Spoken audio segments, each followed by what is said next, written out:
And we can stand for the pledge. Aaron, do you have the flag that you can put up?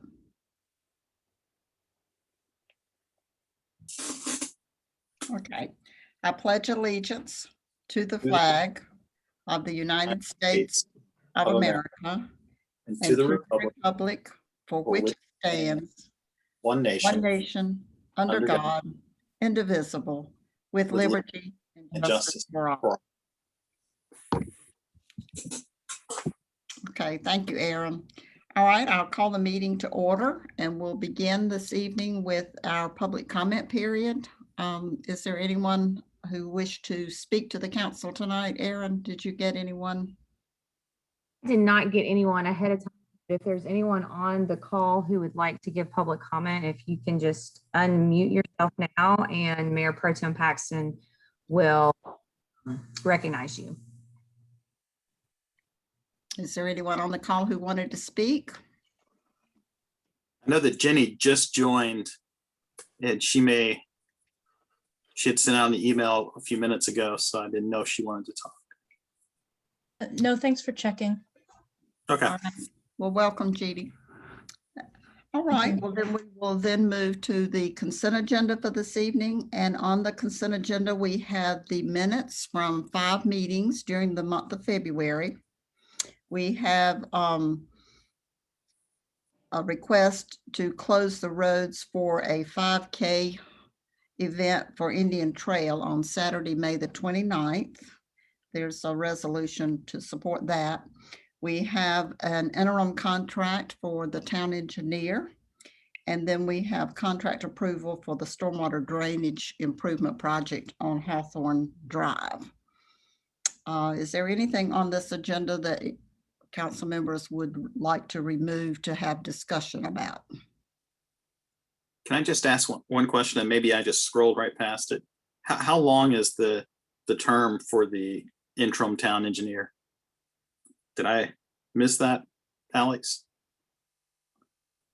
Alex, can you address that? Sure, be glad to, Mayor Pro Tem Paxton. Hey, council member Ayers. It is indefinite until a permanent replacement is selected. So, okay, that's great. Thanks, man. Yes, sir. All right, if there's not anything to be pulled from this agenda, I'll hear a motion to approve. Could I ask another question? Certainly. Could I ask another question without pulling it out, or should I wait and ask it pulled out? Well, if it doesn't require a lot of discussion, go ahead and ask your question. Probably no discussion at all. The 5K that goes through part of India or part of Stallings, do we get any publicity as or co-sponsoring of that to get our name out there, since it goes through our town? Alex, do you want to address that? Sure, be glad to. Not to my knowledge, sir. Is that something we might want to consider? Put that on the back burner. Okay, that may be something that could be published on the Facebook page. Would that be satisfactory, you think? I don't know. I don't know. Like I said, let's put it off to another discussion. Parks and Rec can figure it out and hear about it later. All right. That answers my question for tonight, though.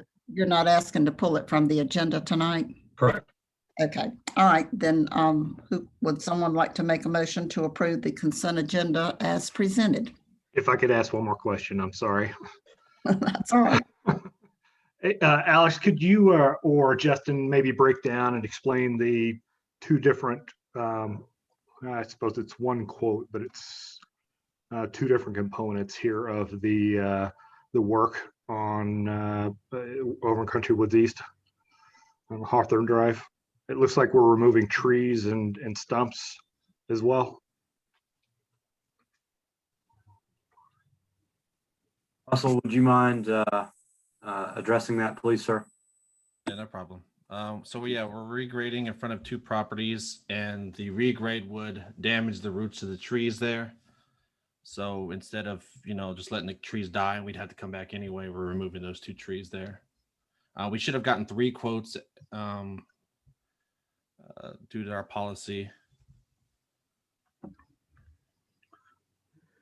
there any specific questions you have on that?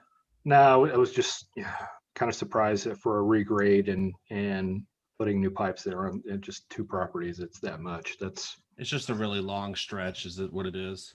I mean, gotcha. the lowest bid was half of the other two. Okay. So what was the amount of the lowest bid? I'm seeing the, 18,000. okay, gotcha. I'm seeing it now. Thank you. So does that satisfy your concerns, John, or do you want to pull it off for more discussion?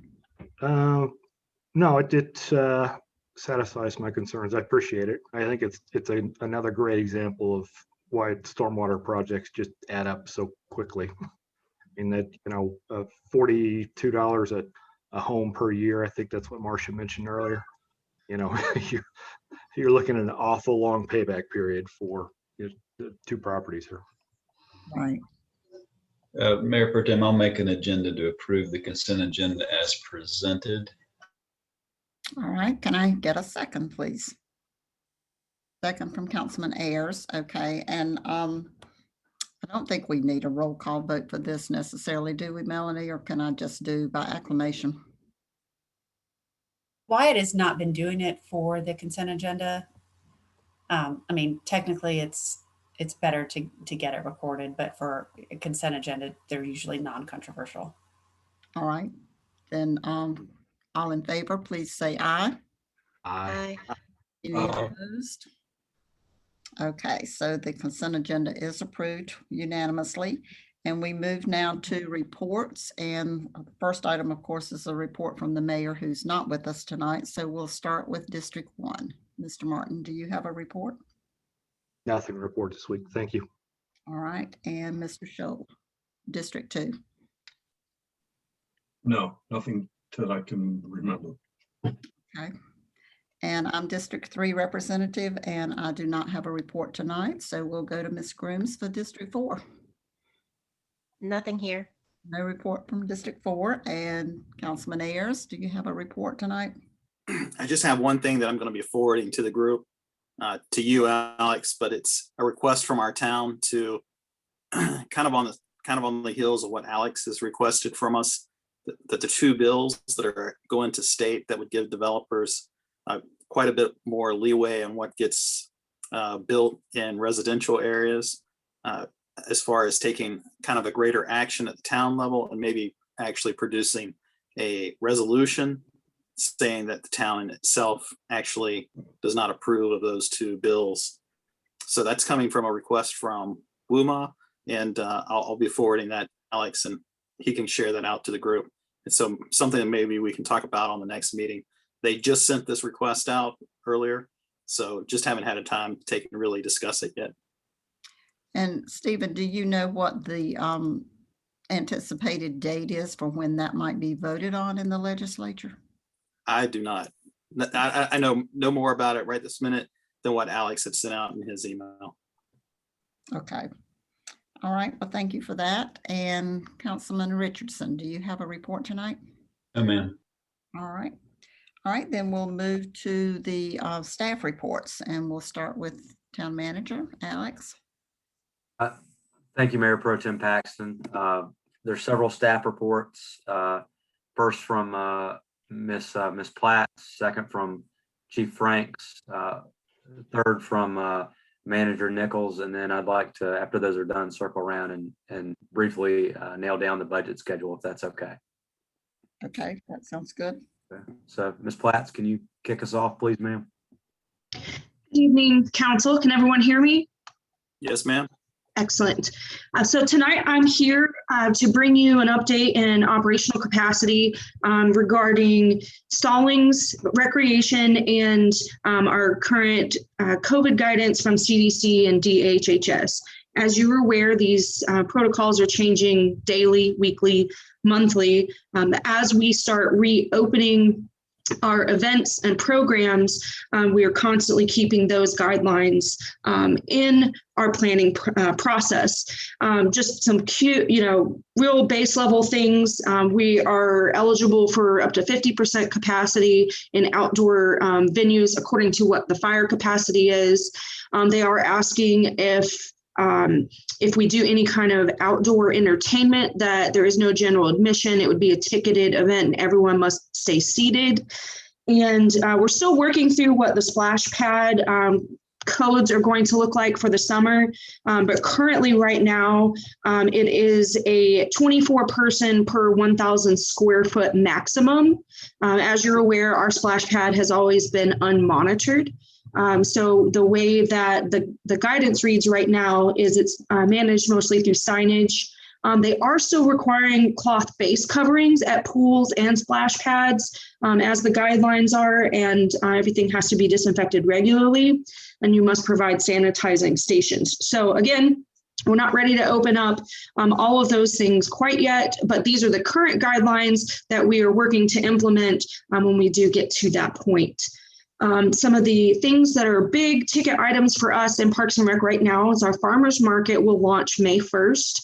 The first Saturday in May and run through the last Saturday in September.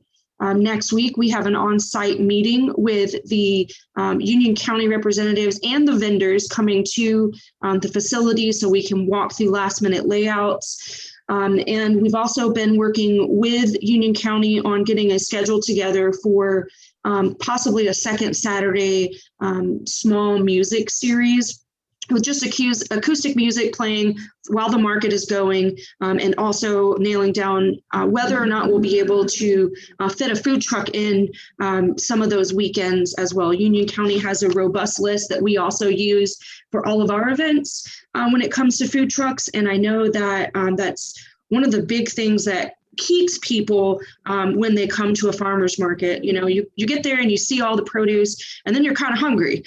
So you grab a snack, walk around, and then we're also looking at expanding into some craft offerings in the future after we get the process started here.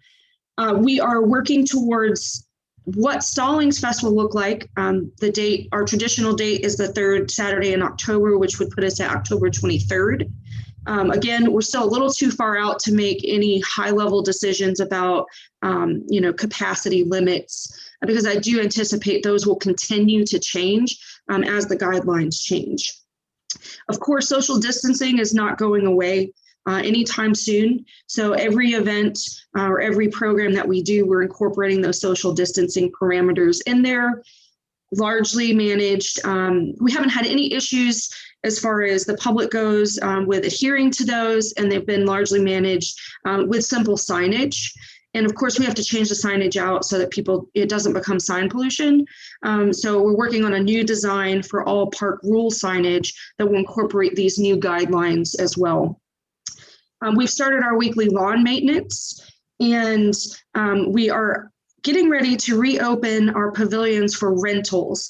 We've been holding off because we have a couple of outstanding maintenance projects to replace some of the lighting issues and to correct some deficiencies in the restrooms regarding our vent fans and replace our heaters. But as soon as those projects are finished, we'll be opening our website again for park rentals. Right now, you're able to use the space. We're just not committing to reserved time periods. So it's first come, first served basis. That way we never run into a situation where we have to cancel some child's birthday party because our construction project has, still has the power cut off in the shelter. Past that, we are looking towards what Christmas will look like. We got a lot of really good feedback after this year about ways that we can expand those offerings in the park. And the idea that we're floating right now is a 12 days of Christmas series of small events instead of one event that's, just a Christmas tree lighting with all of our, eggs in one basket. So we'll be bringing that plan to you as part of the budget as well. And other than that, we're seeing a lot of usage at the park. We have a Fit for Moms group that is back out with us. Kinder Music is out 3 days a week. Of course, our Camp Gladiator partners are still out there. And we have constant requests for, people who want to come out and visit the park. So if you don't have any questions for me, that's my update from the department. Well, thank you. And kudos to you for getting that farmer's market up so early. I know that was something the council wanted to have happen, and you made it happen May 1st. So that sounds wonderful. Stephen, did you want to say something? Hey, Ashley, do you have like any type of PDF or that you could send out? Maybe that's like a flyer or something for the farmers market. I do. I can actually forward that to Alex. It's on our social media, both the town and Stallings Facebook page, but I'll send you a hard copy of the PDF if you want to print some flyers. We have some printed at the office to hand out on Shred Day, which is the 24th. So it'll be the weekend before the market opens. All the cars that come through for Shred Day will be getting a tote bag from the town, because we still have some of those we ordered for Stallings Fest that was canceled, and a flyer for the farmers market. Oh, that'd be great. I mean, just the fact that I live, right here, just trying to get that word out, especially Absolutely. in the few neighborhoods right around in walkable distance. All right, any other questions for Ashley? All right, then we'll go to the report from Chief Franks. Council, hope you're doing well. Just a couple things I wanted to bring up. April is Child Abuse Prevention and Awareness Month. And if you've been by the park or town hall, you will see some blue pinwheel gardens. And that's effort. The pinwheel is what is the symbol for Child Abuse Prevention Month. And in conjunction with the Union County Child Advocacy Center and the parks, we've gotten those pinwheels put out there.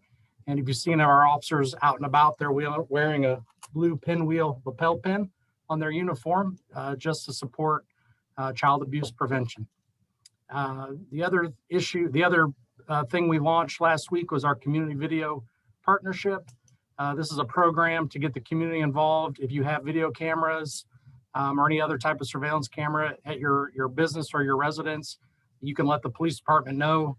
It's not a program for us to access your systems, but just so we have people to contact.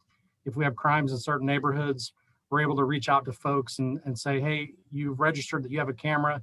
Did you see anything on your footage the night before or 2 weeks ago? And they can look, and we can partner together to help prevent crime in the community. And I can take any questions. Questions for Chief Franks? I have one that's nothing about any of the updates, but it's, believe it or not, in the group that I run with, it's the question I get asked most. Chief Franks, is the Stallings car show coming back this year? That is a good question. We do not have an answer on that yet. So, All right. Mr. Ayers, when you say group you run with, could you clarify running or hang out with? It's a rough group, man. It's a rough group. No, I'm just saying. I'll let you know when we have an answer. Thanks, man. Appreciate it. What's been the response so far on the community video? You gotten a lot of. So far, we have not gotten a lot of response. We're really it's been a week now. So we're really in just the height of our community outreach with our officers. We've got flyers that they're handing out, and we've used some social media, but it's really going to be the officers getting out on foot or when they're out on calls, talking to neighbors and the community members. Hopefully we'll get a large response, because our community involvement is what helps us prevent crime. So it's a really important component, I believe. Yeah, if you have the opportunity, I believe Ring has some similar, community outreach programs. And if you can get an account there, and so if something happens in a particular neighborhood, you can post a comment on there or post a message, and the people in the community that have Ring cameras can respond. Thank you. We've been looking into that aspect of it too. So we just found that out. So that's a good piece. Absolutely. Thank you. Okay, any other questions for the chief? Thank you, Chief. I believe Ms. Nichols wanted to address the council next. Thank you, Mayor Pro Tem. Good evening, everybody. Just wanted to give you a brief update on the American Rescue Act. Town Manager Sewell informed you of that a few weeks ago, and that's from the federal government as a part of Congress passing direct funding to the states and to the cities, excuse me. There really are no guidelines at this point. We're still trying to figure that out, but we are slated to receive, let's see, it's 4.72 million from the federal government. So we're looking at that, and Manager Sewell, correct me if I'm misspeaking, but we information at this point. I've been trying to research the information from the state and the school of government. They don't have much information, but I just wanted to give you an update to let you know that we are actively working on that. And that will be very exciting if we get 4.72 million to do something constructive with, hopefully. Absolutely. So as soon as we know anything else, we will let you know, but we are definitely keeping our eye on that. All right. Well, thank you very much. And Alex, I believe we're back to you. Was there Great. anyone on staff that had a report you wanted to include? Anyone else that we missed? I believe that's everyone. Okay. All right. And as I load this up, want to echo the appreciation for our Parks and Rec team, our police department team, and Ms. Nichols as well for their efforts on the subject to those reports. We wanted to, during the budget meeting, it was decided we should look again at our budget schedule.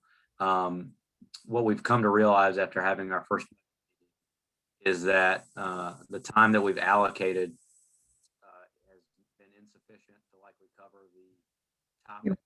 You're fading out again, Alex. You Okay. got to I'm going to get very close to the microphone. I apologize if y'all are looking right at my forehead in advance, but during what we've come to realize is that we set the budget workshop meetings on the same day as council meetings. And the logic behind it was convenient. People are going to be here for the council meetings every day, so they can just kind of pencil in that evening. But what we've come to realize after this first one is that the time we've set aside prior to council meetings, it ends up being about an hour and 15 minutes, is insufficient to cover the time needed to adequately and thoroughly address the budget topics.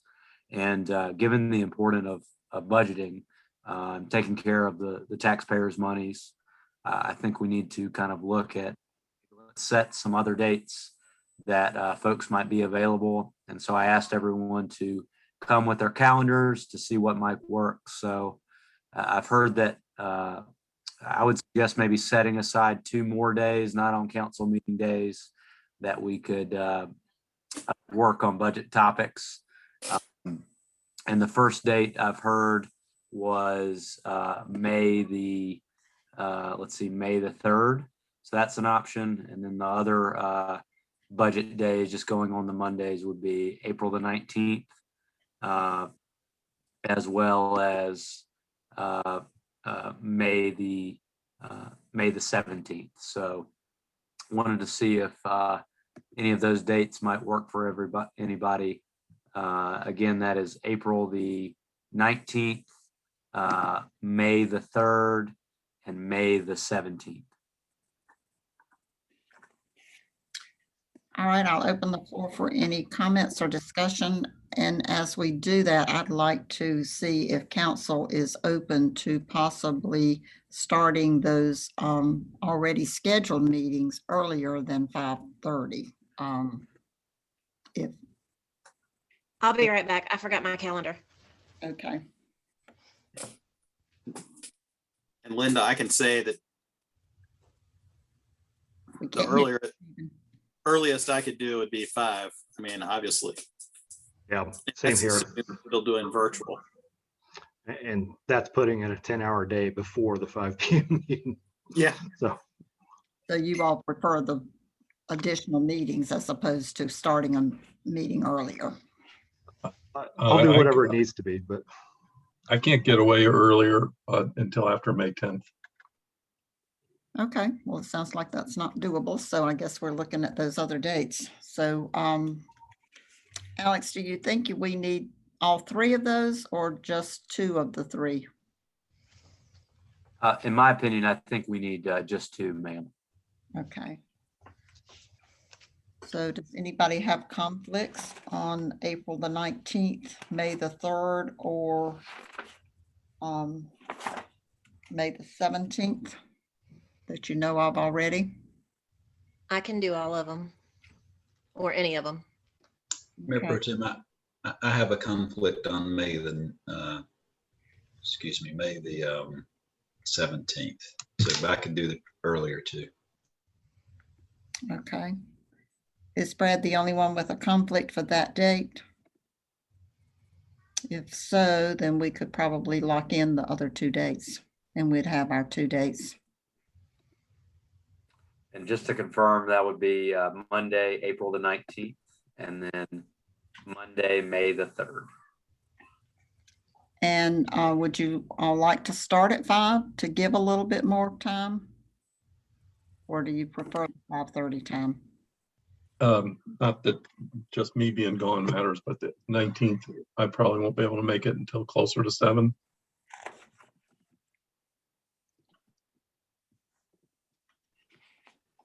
Okay, and that is not a council meeting night. So, well, wait a minute. It's not. Okay.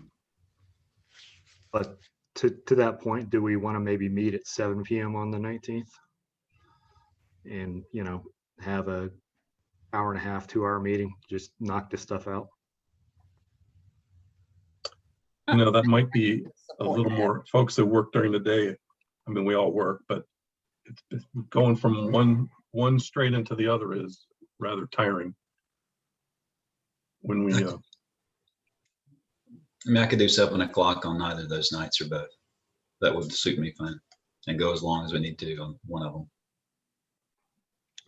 All right, so what about the May 3rd night? You want to start that on the 7 o'clock too? I have a conflict at 7 that night. I would prefer 5:30 that night and then do a longer work session on the 19th of April, if that's okay. can we possibly do the 4th?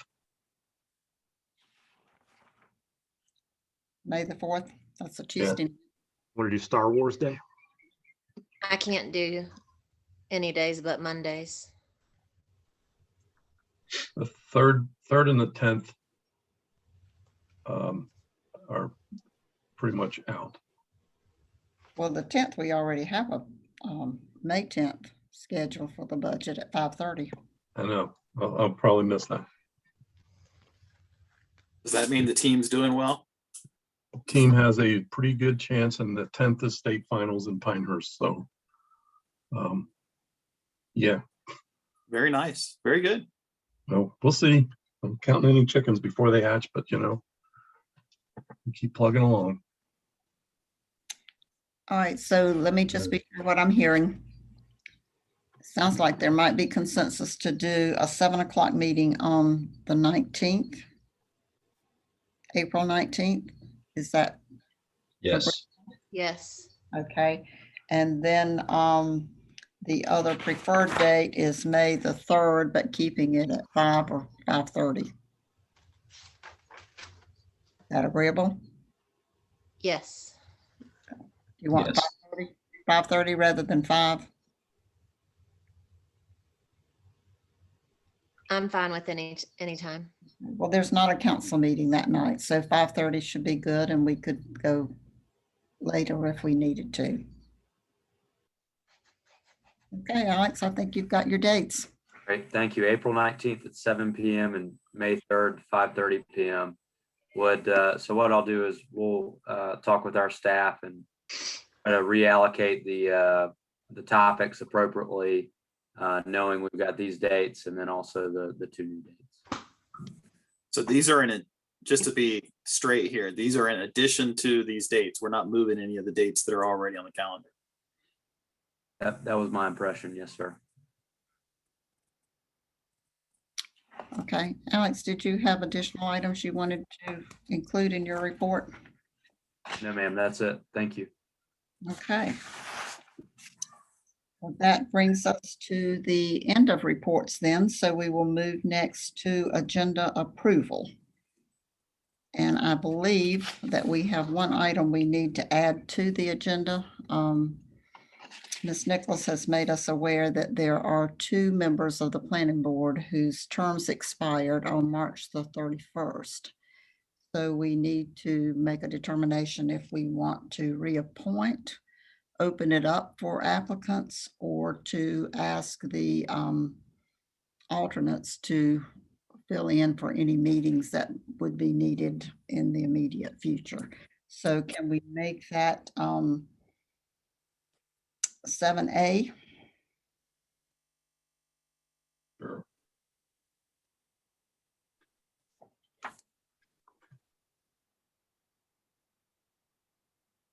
Yeah. Okay, so I'll hear a motion to approve the agenda as presented with item 7A added. So moved. Is there a second? Second. I'll second. I have a motion by Mr. Martin and a second by Councilman Ayers. And I think for this, probably our attorney would like us to do a roll call vote. So Aaron, if you'll call a roll, please.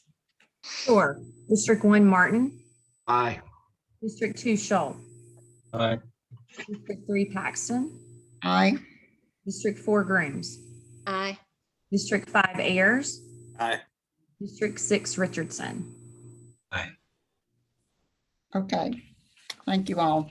We move now to agenda item number 4, which is the amendment regarding open space in our Unified Development Ordinance. So I'm going to turn the meeting over to Ms. Hare for some presentation. Yes, thank you, Madam Mayor Pro Tem. Staff is here this evening, and what we would like to do is present to you a draft of the rewrite of our open space article in our development ordinance. As you all recall, last fall, council directed staff to contract with Central Carolina Council of Governments on creating a new open space ordinance for us. So we entered into that contract in late 2020, probably very close to the holidays, and we got started on this project in January. So we've been working with Justin Longino with the COG on creating this draft, and where we are now is we do have a completed draft that's been presented to the planning board for comment. So what you're seeing this evening is that draft. What we are looking to do tonight is just present to you the first draft of this ordinance. We're not looking for a vote. This will have to go to public hearing, which we have scheduled for the 26th of April. So what we'd like to do tonight is just present to you the ordinance, get any feedback, any comments you may have, so that when we come back on the 26th, we have a fully vetted document to present to the public.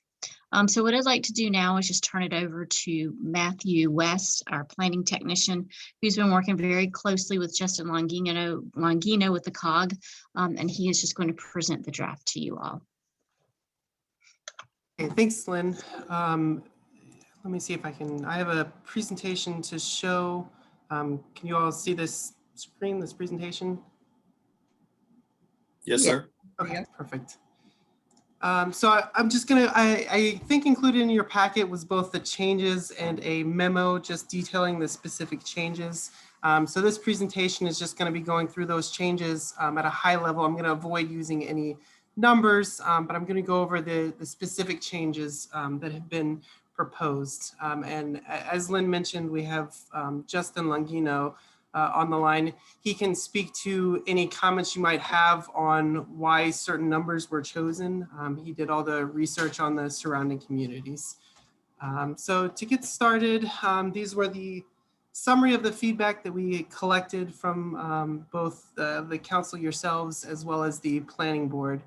So these are the big topics that Justin addressed with his changes. I won't read these out, but I'll go through each of those in this presentation. So to begin with, a big point made was to increase landscape buffering. And one of the points was to better fit in new development with existing communities using those buffers.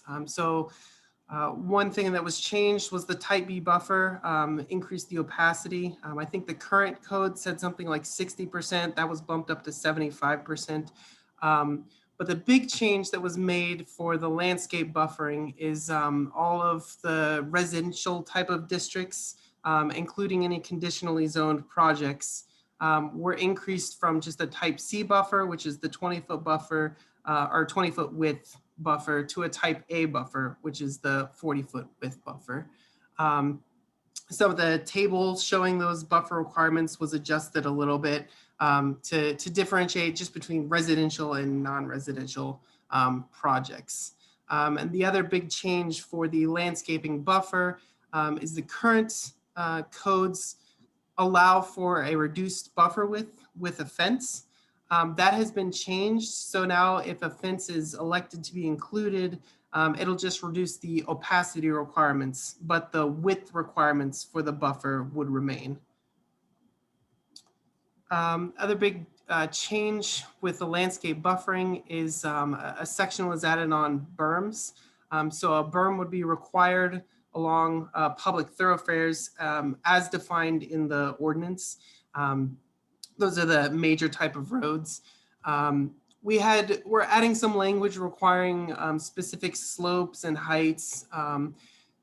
One big change that the planning board requested was not requiring a buffer, or the berm, sorry, not requiring a berm for smaller developments. So 4 or fewer homes, I think is defined as a minor subdivision in the ordinance currently. So that was said, if it's a minor subdivision, it won't require these berms along a thoroughfare, or if there's front-loaded homes, the berm would not be required in front of those front-loaded homes because you need the driveway space to get out. The buffer requirements, like I said before, it now includes conditionally zoned projects. That was a little bit of a gray area in the current zoning ordinance where it lists all the districts, but then conditionally zoned projects were not really included. It was a little unclear about what buffers would be required. So that has been explicitly stated that it would require that type A buffer.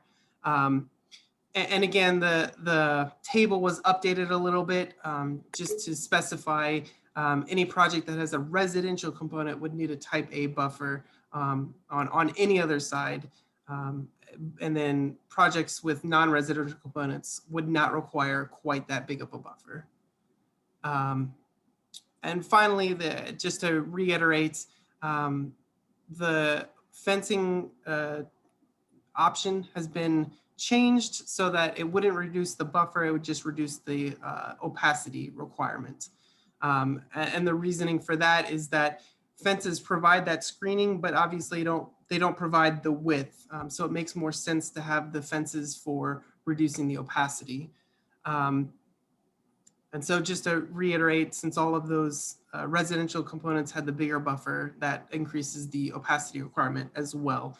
Type A buffers have a larger opacity requirement than the previous type C buffers. This is a short, kind of more of a clerical change. We just clarified what counts as improved versus unimproved open space. So we added a couple definitions just to clarify that into Article 3. And then we removed some requirements for the improved open space. At first, I think currently it says that it has to have 4 improvements, and there's a short list of, I think, about 6 improvements that can be included for it to count as improved. But the language is a little confusing because it wasn't exhaustive. So it was a little unclear if they could only use those improvements listed to count as improved. So that language was changed so that now a developer has a little bit more flexibility to include different types of improvements for it to count as improved space. And there was a couple extra examples that have been added, such as picnic areas or gazebos, just to define what that improved open space really means. Now, this is the biggest change that was made. The current open space requirements for total open space are 10% for a single family residential project, and all other districts are 7.5%. The required open space has been increased across the board. The biggest now requirement is single family. Now it would require 25% open space. And the table, I believe it's 21.2, lists the open space requirements by district. This example is just single family is the largest at 25, MU2 is the smallest at 10%. So it's still overall increase to the open space requirement. And the other big change is there was an added emphasis put on improved open space as opposed to unimproved. So to meet that goal, 50% of the total open space is now required to be improved. The other change is that unimproved space has no requirements at all, but there is language in the ordinance about the maximum certain things could be counted as unimproved open space. So to help illustrate that, we've added this example to the code, but I'll just explain this a little bit more in detail. So in this example, it's a single family residential project. So first 25% of that is required to be open space. Of that open space, 50% has to be improved open space. The 12.5% there is the half of 25%. So those two numbers are always required for a single family residential. Obviously, those numbers change a little bit depending on the zoning district. That's one of the changes. But for the example, those are always required. It's always going to be 50%. Now, the first half of what can be counted as unimproved open space are certain unbuildable areas. And a good way to think of these is that they cannot be created. So A is steep slopes, B is stormwater management, and C is stream buffer. So 50% of the unimproved open space, or 6.25% of the total project, that is the maximum of those stream buffers and steep slopes and stormwater management that can be counted. Now, the most important thing to know about this is that it cannot be created. So it's possible for a project to have less than that 6.5%. The second half is certain natural areas. Now, these are grassy areas and forested areas. And so those can be created. There's language in there that says the grassy areas have to be maintained and accessible. So a developer could add more grassy open space areas as long as they're maintained. Now, as an example, none of this unimproved open space is required. There's no minimum that they have to meet. So they could provide all of this unimproved open space or all of their total open space as improved. Just a minimum of it has to be half of the total required. So as a second example, again, this is always required. For example, if this blue area, if their project has no stream buffer, no steep slope, and only a little bit of stormwater management, the developer might only have this small blue area to provide. So that means this remaining place would need to be made up either by more of that grassy maintained open space or just more improved open space. So to summarize, the improved open space is always required. You could provide all of your total open space as improved, but there are limits to how much you could count as unimproved. So again, the whole point of that is just to put the emphasis on usable, improved open space. Matthew, question for you real quick. Sure, go ahead. Yeah, again, I apologize. I sometimes get confused with even the most basic concepts, but give me the most commonly used improved open space and contrast that with a maintained lawn that's unimproved open space. Sure. So a lot of the improvements, a lot of the improved open space is things like pocket parks. And so the previous code was a little bit clunky because it required it required there to be 4 improvements. But sometimes a developer might want to propose 6 pocket parks that can only fit 2 benches. And before, we couldn't count those as improved because there was only 2 improvements. So the first changes to the improved open space just allows for more flexibility in what improvements can be created.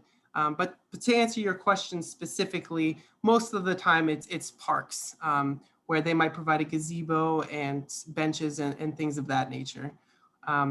Whereas the grassy areas would just be, like a field that you could maybe throw a ball or kick something around. Thank you. That's perfect. Okay, so moving on, the next point made was to just codify better the implementation of the Parks and Greenway Plan. The first solution to this, the first change to address this was just including references to the Park and Greenway Master Plan in the open space. There was already language in the open space ordinance regarding referencing the comprehensive land use plan. So some language was just added to include the Parks and Greenway Master Plan at the same level. But the other big thing that was added to address this is that if a project abuts public open space that is part of this Parks and Greenway Master Plan, there would be a requirement to provide connections. And I believe there was a minor typo on the memo that was sent out. I think it said something like every 61,000 feet, there was required to be a connection. That was a mistake. It was supposed to be 1,000. We were kind of going back and forth between 600 feet or 1,000 feet. So it's just a minor typo just to explain that. But for now, the final decision was 1,000 feet. There would be required to include connections. Quick question on that. Yes. A lot of where we, have tentatively looked for greenways is going to be on space in existing subdivisions. And we'd already be facing an uphill climb on some of these subdivisions to get access to some of their defined green space to put some of these greenways in. If we include something like that on these existing neighborhoods, it might be considered punitive, and it'd be even harder for us to get that. I completely agree for new subdivisions. That's a no-brainer. I'm just trying to think down the road when we start negotiating with some of these existing subdivisions. I believe I'll have to turn this over to Justin to address that question, but I believe the intent of the connections was just when a new subdivision is being built, the Greenway Plan would be required to be, looked at and addressed just as the comprehensive land use plan would. And they would also be required to provide these connections. I don't believe that the connections are something that would be required to add to existing neighborhoods. Gotcha. That's all I wanted to, just to put a bug in your ear about it. So thank you. Okay. And then the last point was to require open space with amenities within communities. A lot of this has been addressed before, but just to reiterate, again, the emphasis has been put on requiring new improved open space. The improvements is required as a minimum, whereas unimproved open space can be included, but it's not required at all. There was also language added to allow kind of extra credit for greenways, where that is calculated as if a linear park was added, or like just a greenway trail, they could include not just the greenway trail itself, but the space around it that is required to be improved. They would count that as open space as well. And then finally, we've removed the requirement for those 4 improvements to be counted as improved open space. Now there's a little bit more freedom and flexibility for a developer to provide more of this improved open space, whereas before a lot of developers were just going through the checklist and making sure that each of them had 4 improvements, but it didn't necessarily make it a good usable improved open space. And I think that is the last slide. So here's just a summary of all the changes that were provided and addressed. If there's any further comments for me or for Justin, I can answer those now. Okay. Are there any questions for Matthew or Justin? I just had one. I think back a few slides, I thought I saw that for industrial areas, you said we removed down to 0%. Yes. Can you explain that a little bit? Because seems a little non-intuitive. I mean, reverse intuitive based on the fact that we're kind of looking for more green space. So just kind of help us out there. Sure. So the current requirements is all districts, all new developments would require 7.5% open space. With the further emphasis on like usable and accessible open space, it doesn't make much sense for agricultural, commercial, or industrial zone districts to have any open space required. Because people won't be visiting those industrial areas for a park specifically. But if that's something that you would like changed, that's certainly something that we can address. Justin, is there anything else to add on that? No, I think you pretty much touched on it. I mean, the intent there would be if you have a distribution facility on the, outskirts of town, you wouldn't want to require them to have some sort of open space there because, like you said, Matthew, nobody's really going to be traveling to go to that. They're more for the center of town type areas. It does seem sometimes, though, depending on how many employees are in those industrial parks. I know CEM has a lot of open space that they use. I think they're considered industrial, where their employees go out and play ball or pitch horseshoes or do things like that. So I'm a little concerned about having no requirement for open space. I mean, I understand that there's not a tremendous need for it and maybe not parks that the general public would go to, but maybe if anybody else agrees with this, maybe we would want to tie it to the number of employees the business would have. I don't know. It just seems like there's reason. 0% doesn't feel right to me. Yeah. I kind of agree. Agricultural maybe should be 0%, but commercial and industrial both should have some open space. If nothing else to help, enhance the buffer between it. And with the way Stallings is laid out now, we're all adjacent to each other. So, Mayor Pro Tem Paxton, may I just comment on that real quickly too? I think some of the thank you. The train of thought was also the open space is separate from buffers. Gotcha. This will not preclude any of these developments from having to comply with the buffer requirements because they're separate. What we're talking about here is parkland. Now, this does not preclude an industrial development from having to put in any improvement that's shown in the Parks and Rec master plan either. So if there's a greenway near an industrial project, that would still be required.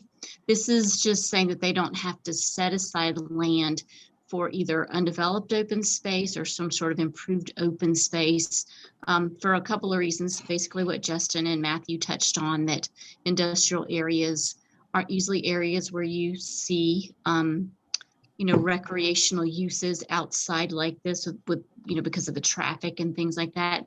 And also because, I know as a town, we don't have a lot of industrial property. It's something that the council has stated they would like to see and ensure that we preserve that, for future industrial use. So that was the thought process there.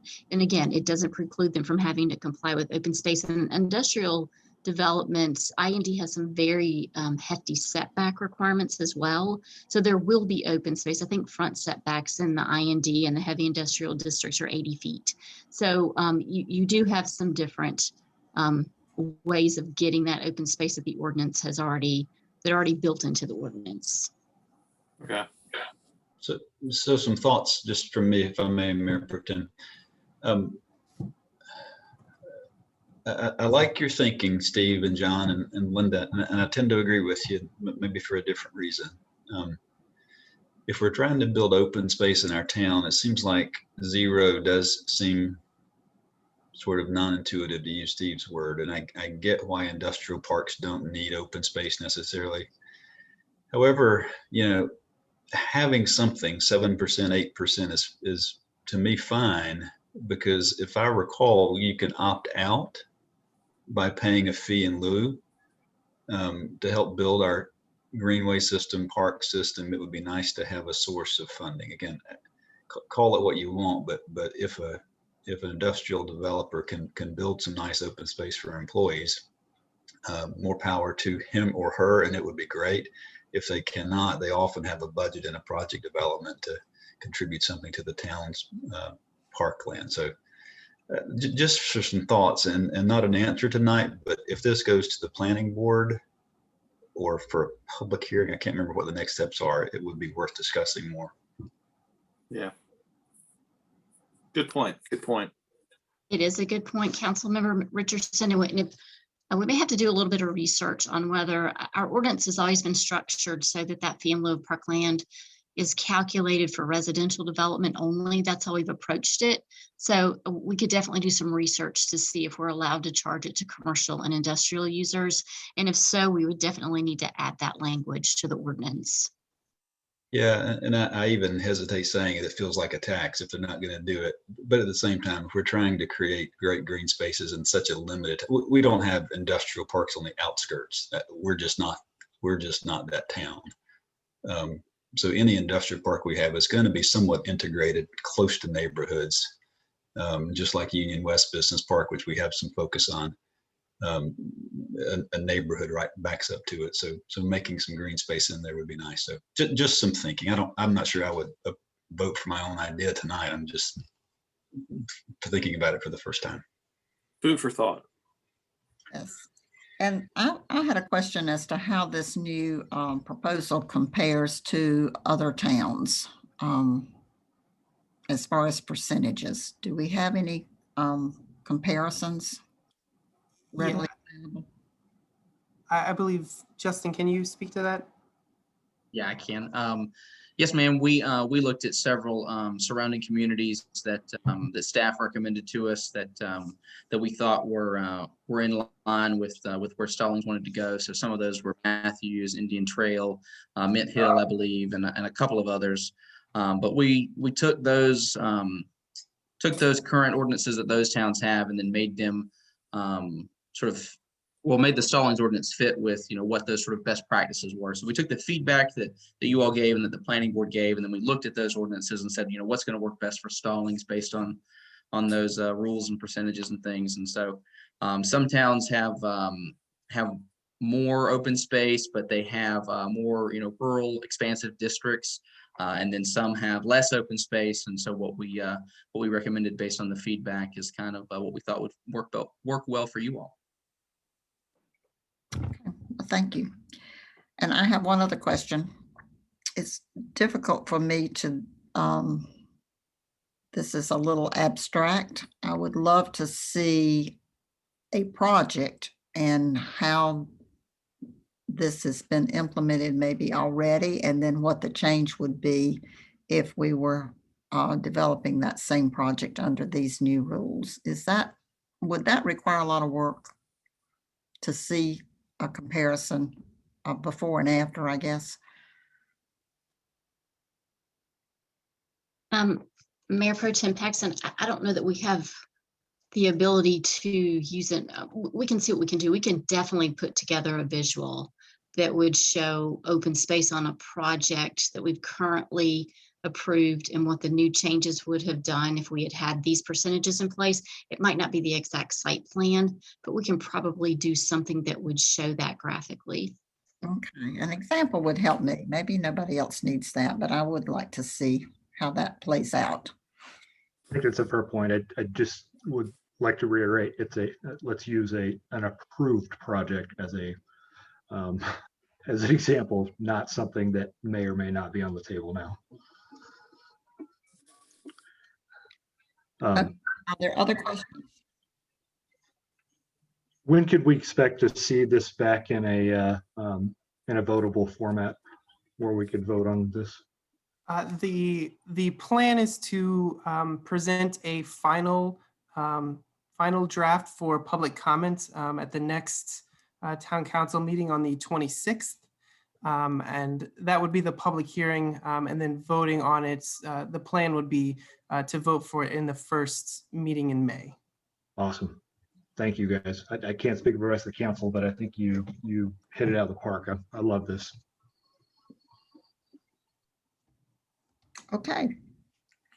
Well, if there are no other questions or comments, we can move on to the next item on the agenda. Thank you, Justin and Matthew.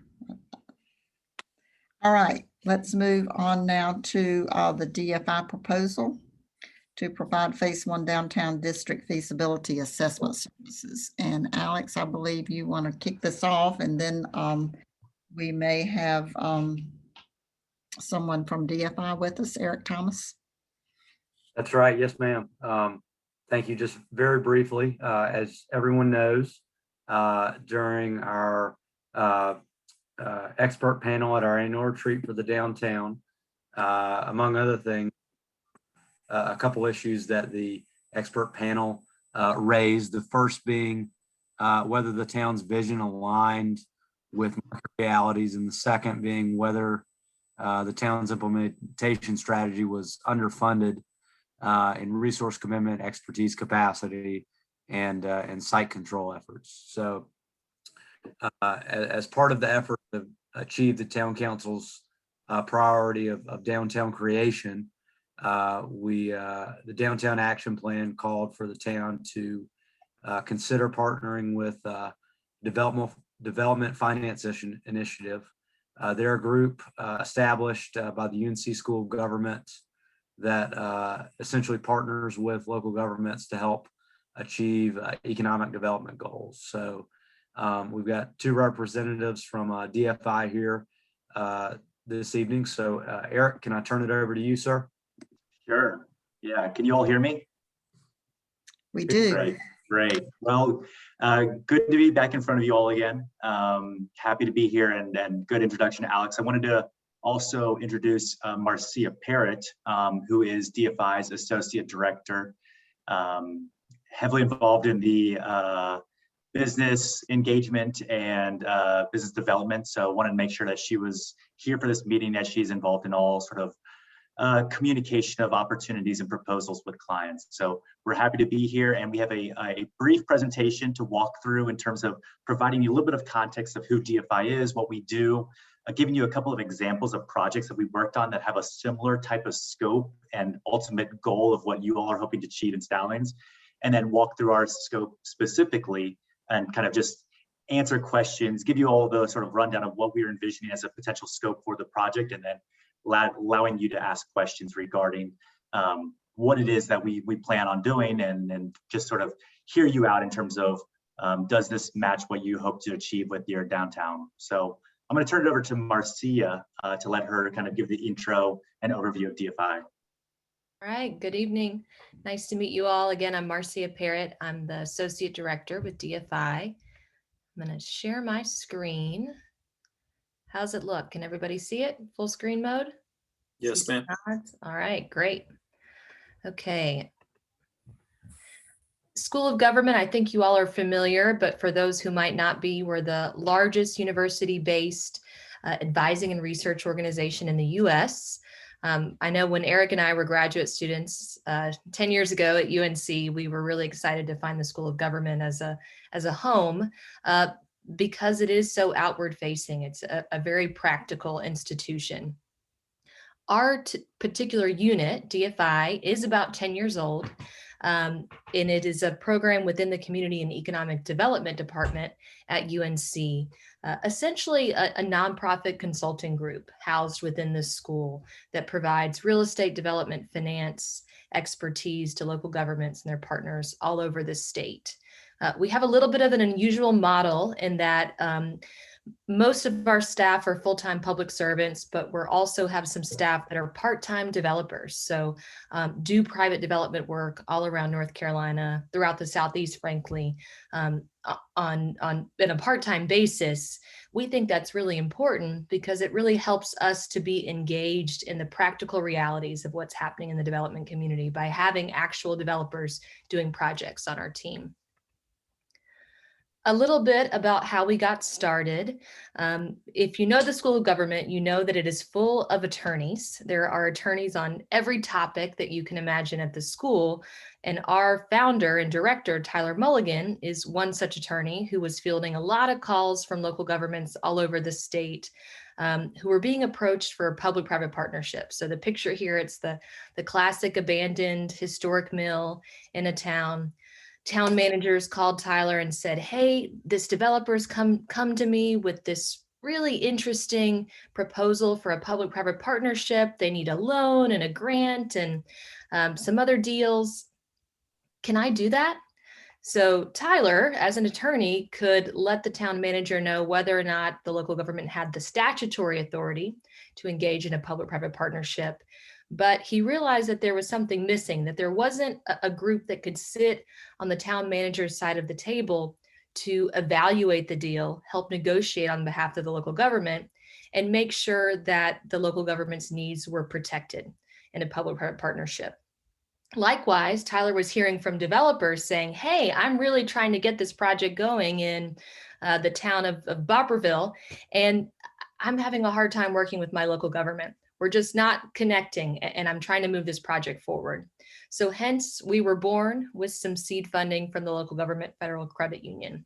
But we are not relying on state funds. We're a fee-based organization.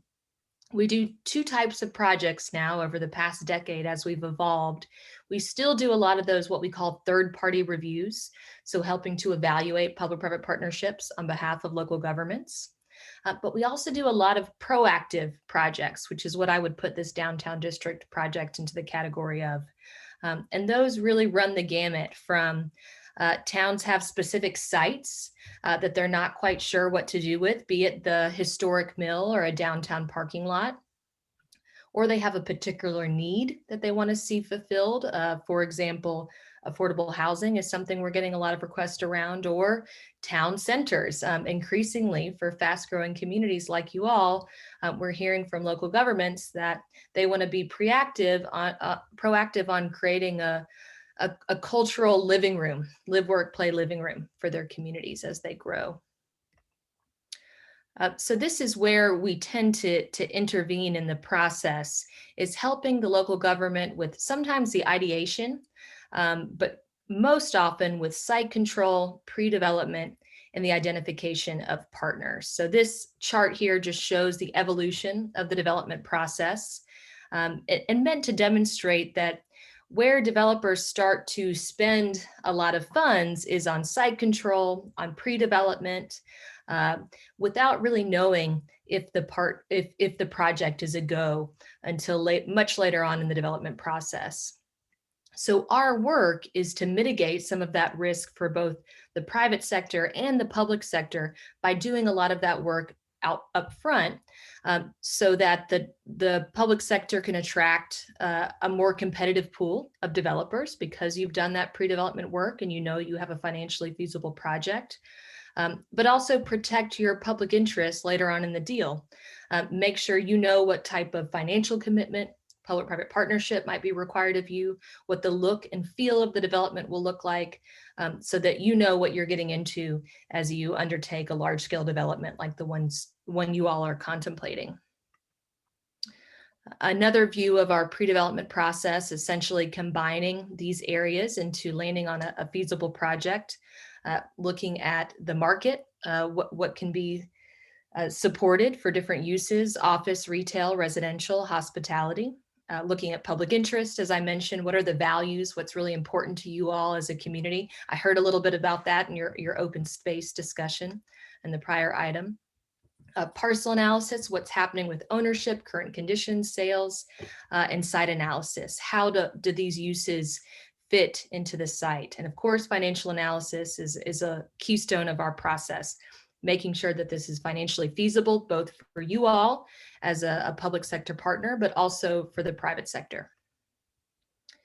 Our services have been popular. We're busy and going all over the state and going into other states now too, as you can see. And here's a couple of examples of some projects that we've worked on that I'll pass to Eric. Sure. So one that's close to you all in Kannapolis, North Carolina. We've been working with the city of Kannapolis for the last 6 years plus on helping them to revitalize their downtown core. Kannapolis was a very unique downtown in that it was previously owned by one private owner, the old Cannon Mill site.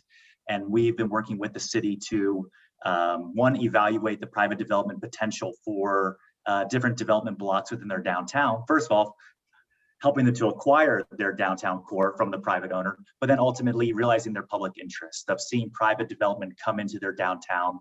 They redid their entire downtown Main Street, I believe it's Oak Ave, with a whole new streetscape infrastructure. They moved the Kannapolis Intimidators from outside the downtown into the downtown core. And what you see from this aerial drone imagery here is the first project of several development blocks has been under construction and will be opening very soon, which is a multi-family development with ground floor retail with structured parking. Part of their goals in their downtown development was to realize a higher density to maximize the development potential of these downtown sites that were oftentimes just filled with surface parking lots. So we've been engaged with the city of Kannapolis now for going on 6 years and helping them to realize all the different private development opportunities they want to see happen in their downtown core, along with public facilities. The next project is in the triangle here of North Carolina, where Marcy and I are located. So this is the town of Morrisville, which is just outside of Raleigh-Durham Airport, population about 30,000 at the last census. They have a very fast-growing community, but they lacked an identity. They didn't have a downtown, essentially a 0-0 coordinate. Where would people gather in this community for public events, for 5K races? So what we've been working with the town for the last 5 years also on is helping to establish that town center identity. And so first off, it took a lot of planning, a lot of public interest gathering from the community, from the council, from the staff to evaluate the potential for acquiring and then identifying private partners to realize their vision. So what you see on the right side of the screen is what we went out to solicitation of private development partners. We got responses back from several private developers, and now the town is essentially evaluating those proposals from private developers to realize their first phase of their town center core. So what we've proposed to you all is similar to this. We cut out the second part of this, and Marcy will walk through the proposal, but ultimately we did the pre-development work to identify what kind of feasible project exists within Morrisville, and then ultimately going through the full financial modeling and ultimately solicitation of private development partners to find the right partner that meets the public interest to realize the goals. And as I mentioned, we are evaluating proposals currently to realize that first phase of the town center. All right, I know you all have a copy of the proposal in your agenda, but essentially what we're proposing is to do what we call a phase 1 feasibility analysis. So market analysis, site analysis, understanding what parcels you already have site control of or could be part of a future town center, financial feasibility, putting that together for an actionable strategy that hopefully you can move on in a phase 2. I'll say that we don't give you fancy plans or beautiful documents. Our goal is to get shovels in the ground and to find private development partners. So that's really our goal, is giving you enough information in that phase 1 so that you can make a decision about whether or not to move forward. We understand you've done a lot of visioning and conceptual work, but it's time to put that to bear and see how it fits within the marketplace, overlaying it with financial analysis to give you an action-oriented plan to move you to that next phase. So I'll stop there for questions, comments. I'll open the floor for any questions for Marcia or Eric. This is Brad. Either one of you. I heard that your relationship with Kannapolis was 6 years. What's your relationship timeline with the town of Morrisville, that particular jurisdiction, so far? Yeah, that's also been going on for 5+ years in Morrisville as well.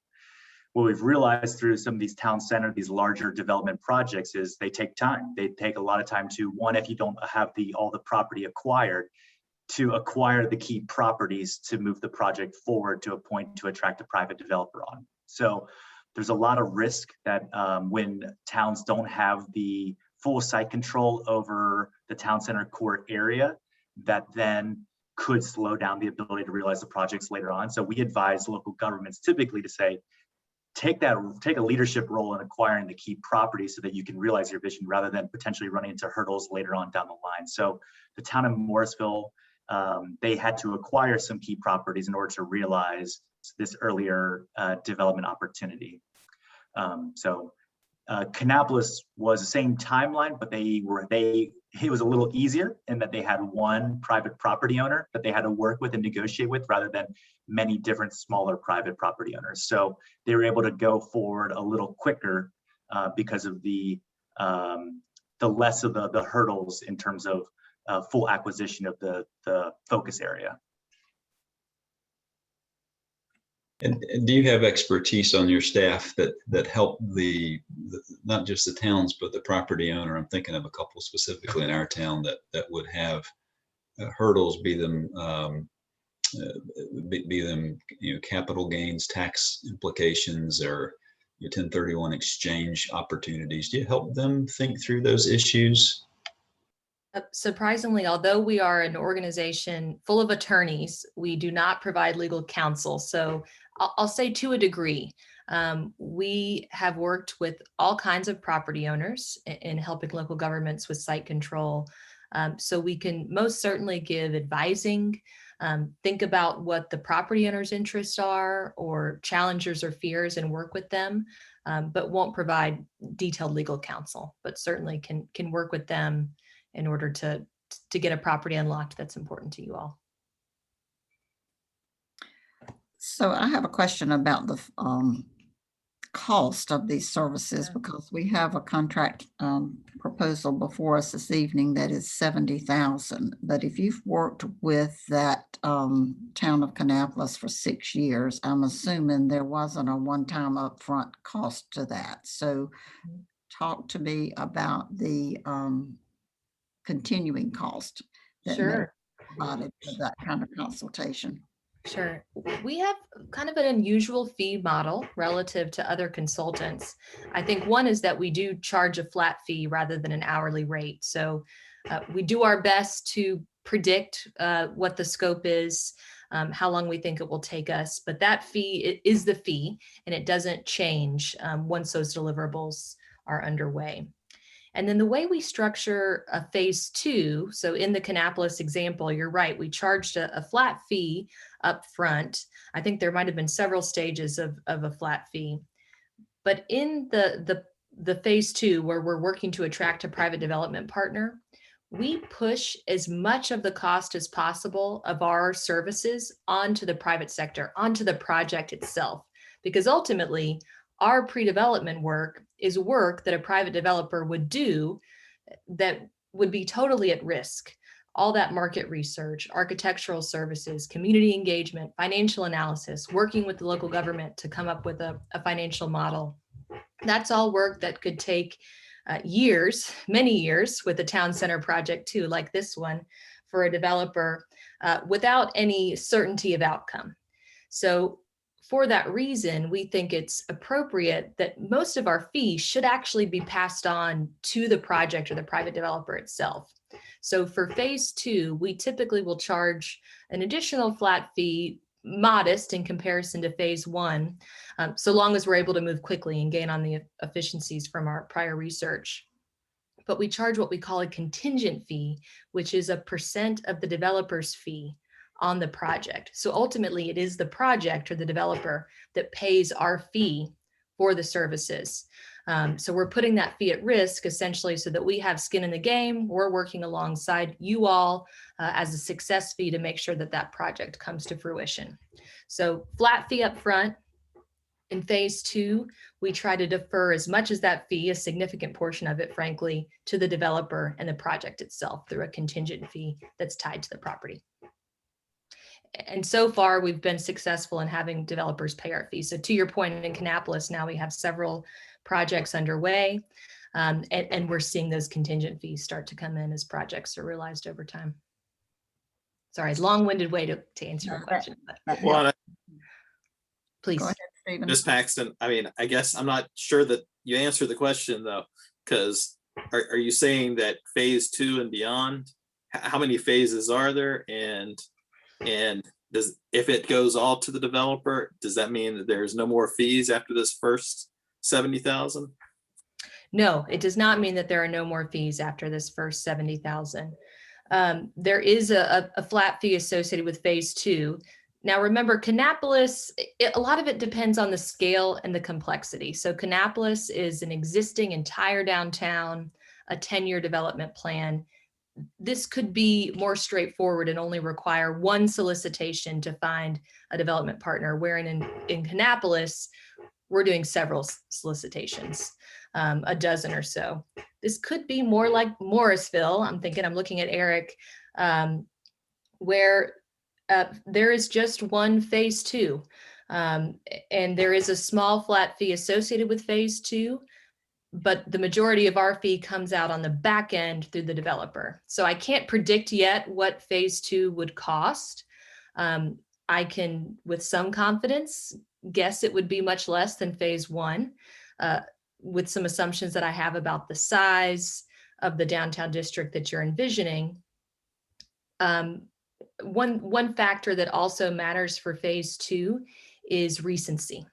So it's really important when going to solicitation for a project like this, especially one that has a lot of different uses, as a downtown district is going to have, to make sure that you have up-to-date market data. So a lot would depend on the delay between phase 1 and phase 2. 18 months, 2 years, we can get away with refreshing the data. If much more time passes than that, we need to go back and revisit our market research, especially, and update the costs for that. So I'm not trying to be cagey with an answer, but it is hard to predict. One of the reasons that we structure scopes like these into 2 phases is that we want to know what we're getting into as a team in terms of the complexity and scale of the project, how much additional site control will be necessary. We also want to make sure that you know what you're getting into. Our job in phase 1 is to give you a sense of what type of public investment or future P3s might be required to make this project work. So we structure it in phases to protect our interest, to understand the path forward, but also to protect yours, to know that you're going to need more information, perhaps additional site control, before you decide to keep moving forward with this vision and pending the scale of that vision. Is that clear as mud? Clear as mud. Yep. Great. Brad, did you want to ask another question? I have some, but I'll defer to others who have already spoken. Anybody else? So yes. So if not, I'm in favor of this. By the way, I'll go ahead and I'm a friendly voice on this side. Not that anyone is unfriendly, but and I'll speak to my colleagues, I guess, first. One of the concerns I have is in our priority is a downtown plan for 2 years now. We've done, I think, about as much as we can do in a proactive way. So now we're sitting, waiting, and letting the market drive. And I get that works. It doesn't often result in what the town wants. We've talked about site control for some big parcels. We've got some vacant land and some opportunities out there. And we have very limited developer interest in our community. There's 1 or 2 that are acquiring land and trying to do projects. Some of them aren't the projects we like. So I like the fact of having a point person, not a staff person, because that's another alternative, by the way. We had talked about putting some money into an economic development part-time staff person working with the Monroe Economic Development Group, Chris's team, of partnering with someone. This to me is not exactly that, but it feels good in the sense of good return for the investment. I guess the final thing I would say in arguing for this would be, if we don't, what's next? That would be my question. I'll point out the obvious risk, and maybe there are some towns that didn't make the slideshow tonight because they were abject failures. One of the failure points we talked about in our retreat was just longevity of a vision and a council in the world of political turnover. So this is an election year. Some of us may not be sitting here, 6 months, 8 months from now, or a year from now, of course.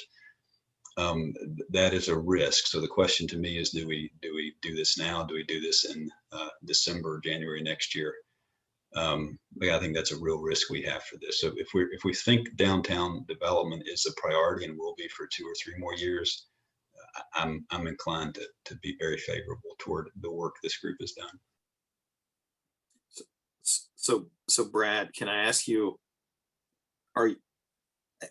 obviously I don't have any association other than the presentation that was given here tonight. So are you aware of some of the failures, some of the successes? Have you talked to those references?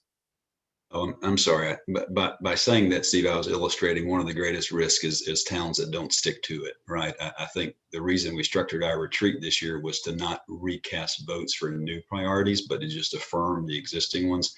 Okay. One of the risks I think towns have and cities have is that the priorities shift, and then you go back to the starting point on a new initiative and you leave the old plans behind. I suggest that's probably what we did with the study, Linda, you mentioned earlier last week or earlier in the week about the Rose study and the market study. I don't know any failures at this particular. In fact, the School of Government and the DFI group have an outstanding reputation. My background was in development with Charlotte, the city of Charlotte, so I'm familiar with the reputation. So I feel really good.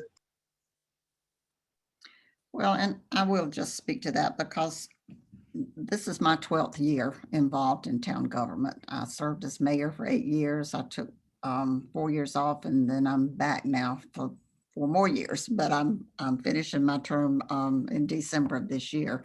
So I've kind of had lots of these discussions over the years. And I did remind the council that, we've been working and lusting after a town core as long as I have known the town of Stallings, and I'm a native of this area, so it actually preceded any work I did with town government. And we've spent a lot of money. We did have that study that Rose and Associates did in consultation with Kimley Horn. And I don't remember what it cost. It was good data, but nothing happened with that. And I guess my concern now, a part of me would be really excited about being able to do this. I'm very concerned about it being kind of an open-ended balance sheet as far as the money goes. And it's a commitment that I hadn't thought of it so much in terms of the election, but this is an election year. But just the unknowns of what you're describing gives me grave concern, really, going forward. The other concern I have is the timing. We've got a lot of things perking right now. We've got the hospital that's scheduled to open. We've got the light rail line that's maybe going to happen in the next 10 years. They haven't actually finalized everything about the route and when that might happen. We've got other projects underway, and I just feel like, particularly for this kind of long-term commitment and unknown financial cost, that this is probably not the best time for the town to do that. And, maybe, as Brad says, maybe it's better to do it after the election. I'd like to know more. I think we need to have some one-on-one conversation maybe with some of the towns that you've worked with. And maybe there are some other than the 2 that you've mentioned tonight. I hadn't thought about possible failures, but I think we could learn a lot from that before we would make a commitment, because $70,000 is a lot of money for a small town like the town of Stallings. And it may end up being multiples of 70,000 before we would actually see anything on the ground. So those things concern me. Again, I don't want to say I could be very excited about it because it is something we've wanted. But right now, I just feel the need to be really cautious about whether we get started in this and maybe don't know what our commitments would be. Hey, Linda, I don't want to belabor the points. I know we're running probably 20 minutes over right now, but I do want to, I guess, add on to something Steve said earlier. We've been so conservative in how we spend, I guess, taxpayer money, as we should be over the years, that we're continually kicking the can down the curb on things the community is asking for, parks, rec, a downtown. So at some point in time, we got to put a stake in the ground and stick our necks out. And whether it politically costs us, that's for each of us to decide. But we can't fall into the trap of the what ifs, and we do have to dream a little bit here. So, anyways, I'll get off my soapbox. David, you want to comment? Yeah. May I speak? Yes, go ahead. You're sort of right. Well, you're right, Linda. Well, I don't necessarily agree with all of what you said. But what you said, when you said we've got these things coming down the pike, the hospital and a couple other big changes, I think you hit it right on the head. You almost confirmed it in my mind. This is the right time. While these other things are getting off the ground, if the longer we wait, the harder this project gets to, the harder the study and implementation of whatever might come from it gets, the harder it gets. So the timing is right. I think Brad hit it on the head. We've been kicking this, and so did John, to use his word, we've been kicking this project down the road a long time. We've got an award-winning park. We've got a government core with two great staff or great buildings right here. We own two of the properties next door, we've got a vacancy next door on the other side that's full of an opportunity. I think now's the time to go with this $70,000 investment in our town's future and see where it takes us. And hopefully, I don't like you and Wyatt have said, I don't like doing a study and sitting on it, nothing happening. But the opportunity is right now to see what this study does and what opportunities it would allow us to go to. Well, with regard to the study, the one we did previously was really very discouraging in terms of what we could support in the way of retail. When they tell you, I don't know if you've looked at that study or not, but yeah, that was the next question I wrote down. What year was that study? It was 2011 or 12. I'm not sure. Oh, which one. Yes. So much has changed since then.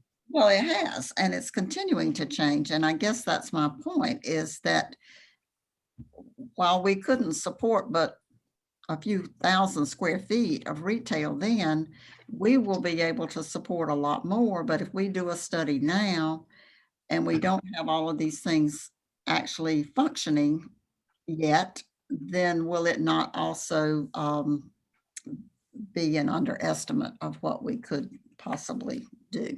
I don't know. I think we've laid a lot of groundwork with our small area plans, our downtown plan, the work that Brad's team that we were a part of that just finished the downtown plan, the economic development team plan. I think we're ready and ripe for the next step, which to me would be let's identify things that we need to be doing for this next downtown project and get it off the ground moving forward, not just thinking about it down the road for 5 years from now. And I'll move on. Can I ask a couple of questions to our presenters? Because some of the stuff that we're talking about is, kind of questions that they may be able to answer for us. For example, can you guys give us kind of a basic breakdown on, how many towns come to you to do phase one that don't move forward? And then how many of those phase one towns run into problems that they're not able to kind of move forward on phase two, or things break down in phase two? just trying to understand kind of, you know, what percentage too do you come back and say, hey, maybe a downtown's not feasible for your area? Just trying to understand kind of what those dynamics are based on the towns that you've worked with in the past. No, sure. It's a really good and thoughtful question. I think I wouldn't be able to speak to percentages. I think Brad really hit the nail on the head when he talked about shifting political priorities or shifting public interests. I think that most often tends to lead to a decision to not move into phase two. Sometimes because of a turnover in elected officials, an unexpected reaction from the public, maybe because of the scale of development or the public investment that's required causes that shift in priorities. So it certainly does happen. And we're okay with that. That is why we try to structure it as phase one and phase two, to give you enough information to make sure that you want to still move forward and that this is still a political priority for you. So yes, it certainly does happen. And for us, if that happens, we've done our job, because we've given you the information to help you make a calculated decision about whether or not you want to do a major public-private partnership or development project. So for us, it's a success either way, just in that we're giving you objective, strategic data that helps you be a better steward to your community and move forward. So it certainly happens. Go ahead. I appreciate your answer, but what I'm looking for is at least something to grab onto here. I mean, are you, I mean, sure. I don't want to, no. Well, I'll give you a recent one. If it's onesies and twosies that are going on to phase two, I mean, in other words, if it's, you know, you feel like it's more the 25% that moves on to phase two versus the 75% that actually, you know, does not. That's kind of, I mean, I'm just kind of wanting a little bit more tangible data. Right. I mean, as far as what's your gut telling you? You sound like our communications and marketing person who's saying better at evaluating your impact and quantifying this for your website, which we're frankly not great at. I'm trying to think of an estimate. I'm looking at Eric, but it can change based on the nature of a project and what you think is success. I'll say for towns that have approached us about town centers, I'm thinking of it, which is sort of a new request. I mean, it has tended to be more site specific or block specific to a town center. Maybe half, 40% go on to phase two. I'm thinking throughout the history of DFI. I'll say that there are wins though that might not be the phase two that we expected, and that's okay.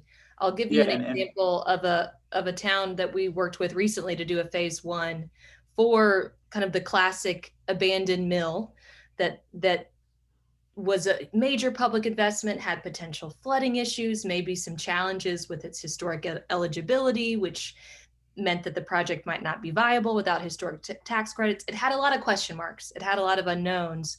So we decided to do a phase one analysis rather than signing up for a full pre-development process to get more information. We got that town some good information, but it was still pretty risky, the outcome. So it was a proceed with caution scenario. Not long after, though, a private developer of a tech company came to them and was really interested in the mill. And this is a really large, we're talking hundreds of thousands of square foot mill.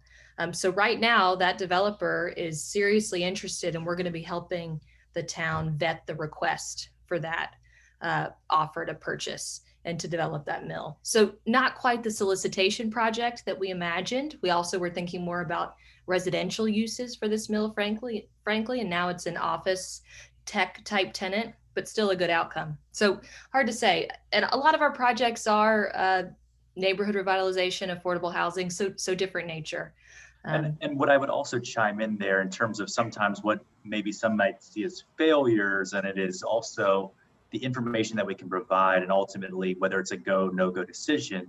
helps potentially inform how you make public investments moving forward. So it's also potentially a strategy, or at least the data and information that comes forward is, okay, we're going to see challenges trying to recruit developers into our downtown core at this kind of scale. Let's not make that investment in that one area right there and focus our priorities in other areas. Now, obviously, we want, if it's a priority for you, we want to work with you to realize your priorities, but we're also providing real-time, developer-driven sort of information to help inform your decision-making. And so that information, whether we, the goal is to, attract a developer to a project, that's, a great goal to work towards. If you can't realize that, or the investment is too much, that is also great information to have moving forward for your downtown. So I wouldn't call it necessarily them failures if the town doesn't decide to move forward with a phase 2. So I'll just add to say, sometimes the outcome is this isn't the right time, or here are some interim steps that you need to take. And that's okay. We don't want to talk you into something that isn't wise for you all. I'll say we do try to structure, we have a sense now that we've been worked with enough communities that we know how to structure it appropriately, that we try to sign you up for what we think is feasible. And we do think there's a lot of potential with your downtown district, which is why we're proposing a more robust phase 1 rather than, hey, let's just look at this for 2 months and just look at the market, because that will give us enough information. We do think that there is some potential here, that if you're going to invest, that a phase 1 is appropriate. So on that, have you, sorry, if we go to phase 2, Mm-hmm. have you ever had a situation where the viability looks good in phase 1, and then you go to phase 2 and you're not able to find a developer set willing to come to that town? And kind of same kind of notion there is kind of how often does that happen, and what happens in a particular case? Yep. Yes, very rarely, but it has happened. And I'm thinking of one, I won't name the town. I'll say when that has happened, when we've gone to solicitation and we've had trouble garnering developer interest, we've forewarned the town well in advance that is a likely outcome, but they want to go to market anyway. So we're going in with clear eyes. But I can only think of one example of where that's occurred, where we've gone to solicitation and gotten just and ultimately, if the town is ready to go to phase 2, oftentimes it means that they're ready to make potential investments in terms of a public-private partnership. And so what that means then, if we go out to our Rolodex of developers across the region that have expertise in realizing that kind of project, and we can't get a developer interested in this market, that means that those potential public investments that we were talking about, that we financially modeled, that we got endorsed as a strategy to catalyze development, that, if our market analysis is showing that there's potential for that, we just can't find the right developer at the right time. That means then that you're not building it and hoping it will come. It's build it along with them and testing the developer potential. So I think it's also, we've heard from communities where it hasn't been successful. Okay, well, I'm glad we didn't build that and just hope, build all that road infrastructure and hope that developers will come in and do this project ultimately down the line. So it's about timing of those public investments also. And so we've had that. I mean, in those instances where you got to solicitation, you can't find the development partner, that it's also, we don't ever propose the towns to say, build it and just hope that the developer will show up once you make that significant investment in a parking deck or in street infrastructure or in those kind of components. So I like Kevin. You like what Kevin? was that, Steve? I like Kevin Costner. What are you talking about? Build it, they will come. Oh, right. Yeah, Field of Dreams, Downtown of Dreams, right? So Steve, I think we joke about that, but I think that is the precise reason I would be in favor of this. I think we can sometimes make the mistake of well, you've seen it and you've read about towns spending wantonly and wasting town money and gold-plated doorknobs and all that stuff at town hall. I think we can make the opposite mistake of just not doing anything because it's just we don't. And again, Linda, I love you, so this is not a reflection on your position, because I think you're making some really good points. I think we make the opposite mistake of not investing in a phase 1 here to keep us from making a very, literally, someone approached us the other week about buying a $2 million piece of property. I mean, what if we would have done that? I mean, that's crazy without the kind of information that this investment would make. So that's, again, I've already said what I'm saying, but that's kind of what I would like you to see, is that this is a good use of funds, in my opinion, to keep us from making mistakes down the road that could be multiples of this. I think you've misinterpreted. I haven't made up a final decision that I'm totally opposed to this. My question, I hear a lot of questions from other members of the council. I have a lot of questions. This is really the first time we've actually discussed this. We're in the middle of our budget season, or not even in the middle yet. We had our first budget meeting tonight, and this is a budget decision to a large extent because it's a big allocation of funds. So I think we need to take a little more time. I'm hoping that you're not ready to make a motion and a vote tonight. I'd like a chance to get some more information and to contemplate this and to have further discussion about it in our budget talks before we make a decision one way or the other there. So would council be agreeable to deferring a decision until we can pose some additional questions, get some additional information, and then make a decision in the budget process? I'd be okay with deferring to the first meeting in May. Beyond that, I think, again, we're stuck in analysis paralysis. Well, I would agree with that. I think that's a smart move, Linda, because I think, as we talked about, changing political priorities in future years is the biggest risk. I think a unanimous vote on this is what I'd be looking for. It really would be helpful, I think, to see all of us vote yes.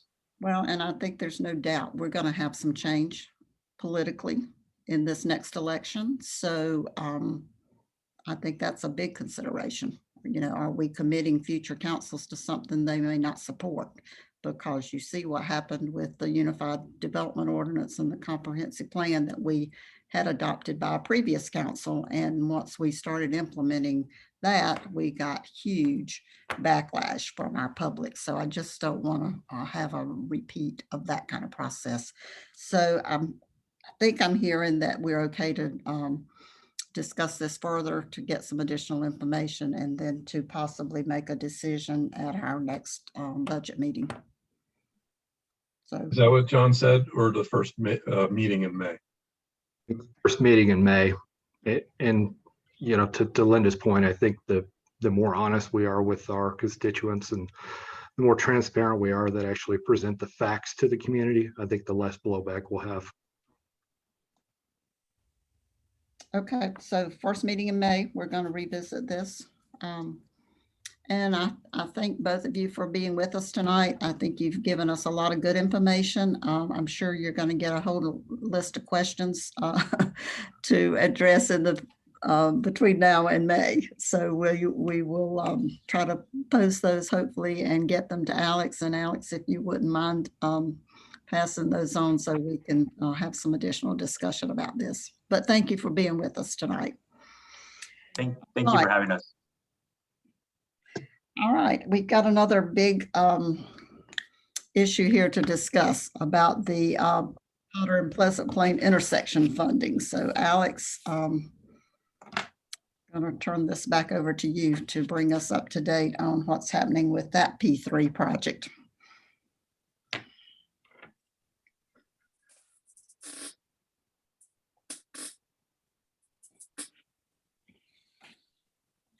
Thank you, Mayor Pro Tem Paxton. Can everyone see the memo that I've brought up?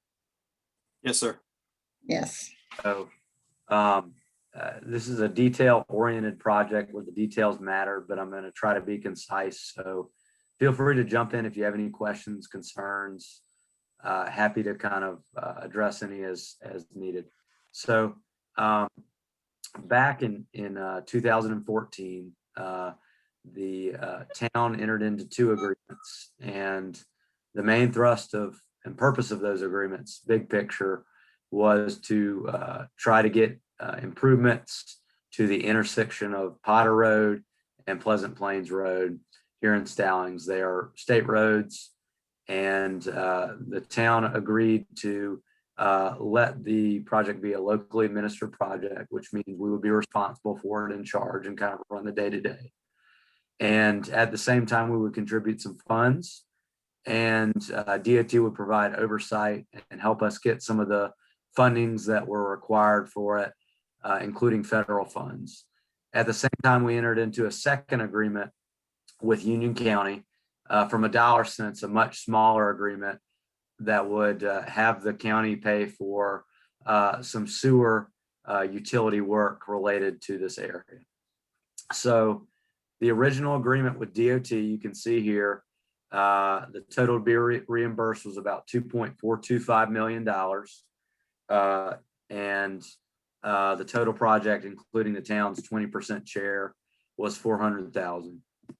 Now, this agreement included right-of-way acquisition cost, utility relocation, and construction, but what it did not include was the design cost. Those were to be borne 100% by the town. So a couple notes on here that I'll mention on the agreement without trying to summarize everything. But the 2014 agreement with DOT indicated that the town agreed to assume all maintenance responsibilities for safety improvements for Potter Road. I'd like for us to revisit that in the future, because I'm not sure it makes sense for the town, and I'm not sure it makes sense for the DOT for the town to assume maintenance of such a critical intersection area. I'm presuming that the language of this agreement, it was standardized from a contract that DOT uses for betterments. But here, I think it's kind of a unique situation. Also, the agreement contemplated the project being completed by the end of the calendar year 2016. Obviously, that hasn't happened here. So clearly that time frame was an underestimate. So far, the town has completed the engineering and design, as well as the right-of-way acquisition. Private utilities have been largely relocated, and in 2020, NCDOT indicated that it was suspending the construction phase of this project due to the declining revenues because of the pandemic. It was that way for all projects that have not yet been funded across the board. So I wanted to, as we get closer to potentially letting this project, one thing that I wanted to do was get as much of an up-to-date estimate as possible. And so that's what we had our engineers do. And we met as a group and kind of say, all right, what have our costs been? What are they anticipated to be? What are the estimates? And what's the difference? Because it's obviously 2021. And when this agreement was originally contemplated and the numbers were baked into an agreement, it was 2014. So a lot of has changed cost-wise since then. So I'm going to say this too. I want to heavily emphasize this unless otherwise noted. The numbers are preliminary estimates. They're estimates. The numbers could come in higher than expected. They could come in lower than expected. There could be something unexpected. This is a big construction project, so we all know how construction go at times. And so those numbers can change for a variety of reasons as we move closer to and into actual construction. So please, please, please keep that in mind as we have this discussion. So again, this is what we talked about, the kind of breakdown of funding. What have we spent so far? So right-of-way acquisition costs to date, about 1.83 million. Alex? Yes, sir. Sorry to interrupt. Could you broaden that screen out to full screen for us, please? Be glad to. Thank you for asking. Thank you. Is that better for Irving? Great. Oh, my eyes were terrible. Awesome. So legal costs, design costs, right-of-way acquisition. That was the firm that the town previously hired to help with that work, surveying costs, and septic services. So this does not include the cost that DOT have charged us and deducted from our reimbursement amounts from that total amount. So I'll point that out in a little bit. But so far, the cost that the town has paid for cash wise has been 1.763 million. And we've gotten back in reimbursement from DOT about 1.215 million. So the construction estimate that our engineers, our design team have come up with has been this number right here, this 3.96, and they've added a 10% contingency to that number. As well as we've reached out to DOT to ask them what are the CEI costs that we should budget. Excuse me, DOT is going to charge us for what they deem oversight costs to make sure that we're staying in line with all the federal requirements and their requirements as well. Duke Energy utility relocation costs, and then this cost has actually been incurred, so I should have put that up there. I apologize. The state SAP computer cost 2%. That number doesn't seem fair to me. I pressed them a little bit about that, but we can come back to that one. Engineer of record coordination costs, landscaping and landscaping design. These numbers could be taken out to save money if we wanted to. But the total estimated cost to complete about 5.2 million bucks and change. So that's generally what the costs we would estimate are left. So the summary of the funding as it was set up right in that original agreement, and then how that compares to what's been sent so far, what have we been reimbursed for, and then also what do we anticipate to get in the future. So again, we've been reimbursed about $1.215 million. The less the DOT oversight cost, that was the number I said we haven't paid for cash wise, but it's deducted from the reimbursement amounts. And so the remaining funding left from the DOT agreement is about $1.14 million. And the estimated cost to complete it is that 5.209 million. The county reimbursement costs, we've developed an estimate for them to look at. That estimate is set, it's about $936,000. That's the number right here. They're going through that with a fine-tooth comb. I'm sure we're setting up a meeting with them to talk about that more. Because when this number was originally set up, I believe it was around the $250,000 to $300,000 number. So they have some questions about why it's gone up this as far as it is. So that number could potentially change, but assuming that number does not, then the total additional out-of-pocket cost for the town would be this number right here, about 3.132 million bucks.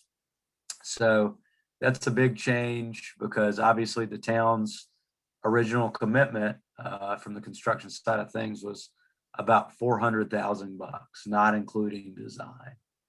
So obviously from 2014 to today, the numbers have changed significantly. And it raises the question, all right, this is a state road, it's state property, right, at the end of the day, or at least it was. The town got involved to try to kind of speed this in. We're in this kind of in the middle spot. Who's responsible for covering the overages? And so in talking with DOT said that the town is responsible for any budget funding shortfalls for the amounts set in the 2014 agreement, unless the town can secure funds through the Charlotte Regional Transportation Planning Organization, or CARPO, which we're obviously a member of and heavily involved with, or by other means. And DOT has offered to assist in helping to acquire those funds. And learning a little bit more about the funding that we know might be available through CARPO, there's a funding source that's specifically for budgets that have funding shortfalls. Excuse me. And as we go through this, the total funding available is about $8.4 million. It could potentially go up a little bit, but for our purposes here for estimates, it's about $8.4 million. So CARPO guidance is that it can reward up to 25% of the total available funding to one project. So here, 25% of 8.4 million, that's 2.1 million, obviously. However, the CARPO board could ultimately decide to go against and give more potentially. I'd say that probably would be an unusual situation, but it's possible. So for us to even be eligible for this funding, we would have to apply no later than April 30th, which means we probably need to start getting an application together as quickly as possible for that. So what does that look like from a timing perspective? A lot of times when you talk about grants, especially super high dollar grants, they just take a long time to get an answer back and to get the money. So here, we would likely know whether we would be awarded the money in July, potentially earlier, but probably July. And then if approved by the CARPO board, we would need to execute a supplemental agreement with NCDOT, and then that would need to go to their board. So we're looking potentially September, October until that's finalized. So as far as the CARPO timeline process for that potential option, here are the steps. They've announced the call for open projects. The due date to apply is again April 30th. The project oversight committee would review the applications. The TCC board and the board would review and take action on the recommended projects. And again, so that's the July timeframe, August, October. Excuse me, that's when the DOT, we would have final confirmation of that supplemental agreement that we would need to move forward, assuming we got money. So obviously the board could give us, CARPO could choose to give us $0. They could choose to give us any level of funding that they deem appropriate, with the maximum up to 2.1 million. And if they ignore their own guidance, it could be more than that. So that's the kind of breakdown of the CARPO process in that respect. So we've met with our team and tried to go on and develop the options that are available to the board, and tried to weigh the pros and cons of each decision, so y'all can helpfully try to make an informed decision. So I want to thank our team that helped us do it: Marcia, Aaron, Bo, Justin, and I feel like I'm forgetting someone, but I think that's everybody. So the first option would be just to say, you know what, we're going to move forward with this project. We're going to do it, and the town's just going to cover the cost of the budget shortfall that's not covered by the existing DOT and Union County agreements. And the pros of that is obviously the project could proceed. This would probably be the quickest of all the options. And I know staff field a lot of concerns with this intersection. I know many of you do as well. I'll talk to you about it.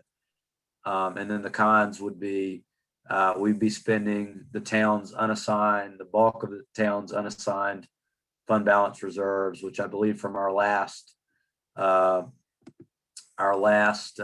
report that Marcia gave us for February was about $4.1 million.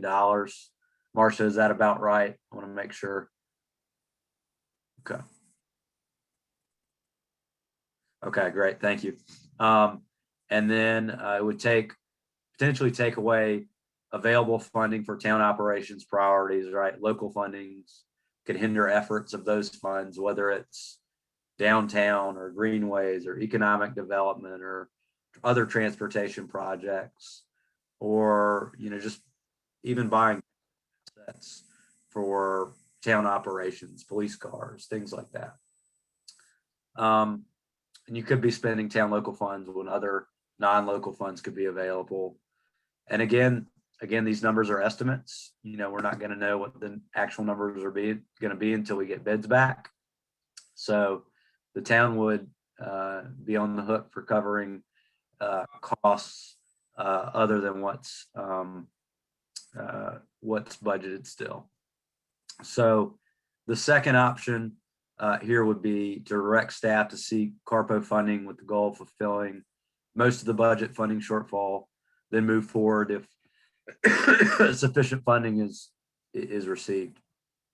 The pros of that are you're continuing to work towards getting the intersection project addressed, and if awarded, it would lessen the town burden to fix a state road. The cons would be, obviously, there's no guarantee that we would get funding. The maximum we would receive would be about 2.1 million bucks. It delays the project compared to option number one, just trying to plow forward and cover all the costs. It's still a significant town commitment. And you're spending town local reserves on a state road. And again, the numbers could still come back higher. And it's likely that the shortage would still be the town's responsibility in that situation. And the con would, I think there are probably members of the public that would still be unhappy with further delays for this project. It's been going on a while. And infrastructure would continue to function poorly in the meantime, although the pro would be, you know, yeah, we'd get delayed, but the delay likely or possibly wouldn't be as long as several of the next options we're going to look at. So the third option would be to postpone the project, seek CARPO funding, and then also see what additional funding might become available in the future as well. The pros of this are that it's possible that more transportation funding could be found in the future to address this state intersection using non-local funding. For example, I know there's been a lot of discussion at the federal level about some sort of large public infrastructure bill. Perhaps some of that money would trickle down and we could unlock some of that hypothetically. And it potentially allows the town to focus local reserves on local responsibilities. Excuse me. The cons would be, again, I think many members of the public would be unhappy with further delays, and the infrastructure would continue to function poorly in the meantime. There's no guarantee that additional funding could be found, and the intersection could continue to function poorly with no clear timetable for fixing it, and likely longer delays than option 1 and 2. And again, still here, construction costs could continue to go up. You know, we might 3 years from now be able to get all the funding available, and then we've come to find costs have gone up again, right? But to be fair, you know, the way the economy swings, construction prices are fairly volatile right now. Construction costs could go down too, potentially, if there's a economic swing. So the final option that we found was not to move forward with this project at all. The pros of that would be the town would not have to cover the estimated funding shortfall. And the second would potentially put the responsibility of fixing the state road intersection with the state. The cons would be the money that we've been reimbursed, 1.216 million, and perhaps the DOT funds that they've incurred too. So that could amount to a total of about 1.3 million bucks. We might have to actually write a check back to the federal government for those funds, and potentially the state too. And the design that we've had done and paid for, you know, it would essentially be a sunk cost. So we'd be foregoing the benefit of about, you know, the 1.763 million in project expenses that we paid to date. And again, the problem and issue, it would not go away. The intersection would continue to function poorly. And it would probably be likely very controversial with members of the public. And I think it would likely decrease distrust and confidence in the town with some, just because this has been something that we've been kind of sharing with the public. We're moving towards this, we're moving towards this. And even if the reasons for us are doing it valid and it's the best decision for the town as deemed by the board, I still think you would probably have some of that with some members of the public. And so those are the options. And I would note with any of the options above, the town could also reach out to our elected representatives in Raleigh and ask for help, given this is a state intersection. And I do believe in conversations with Mayor Dunn is that he's already reached out with Representative Arp and Senator Johnson to make them aware of that information and asked us as staff to kind of pass on some of this information to our elected representatives in Raleigh. So I've done a lot of talking. It's never a good thing. So I'm here to answer any questions and help the board with this however I can. So thank you. Thank you, Alex. That's a really thorough evaluation of the options here. So I'm going to open the floor now to hear comments or questions from staff. Mayor Pro Tem, if I could start.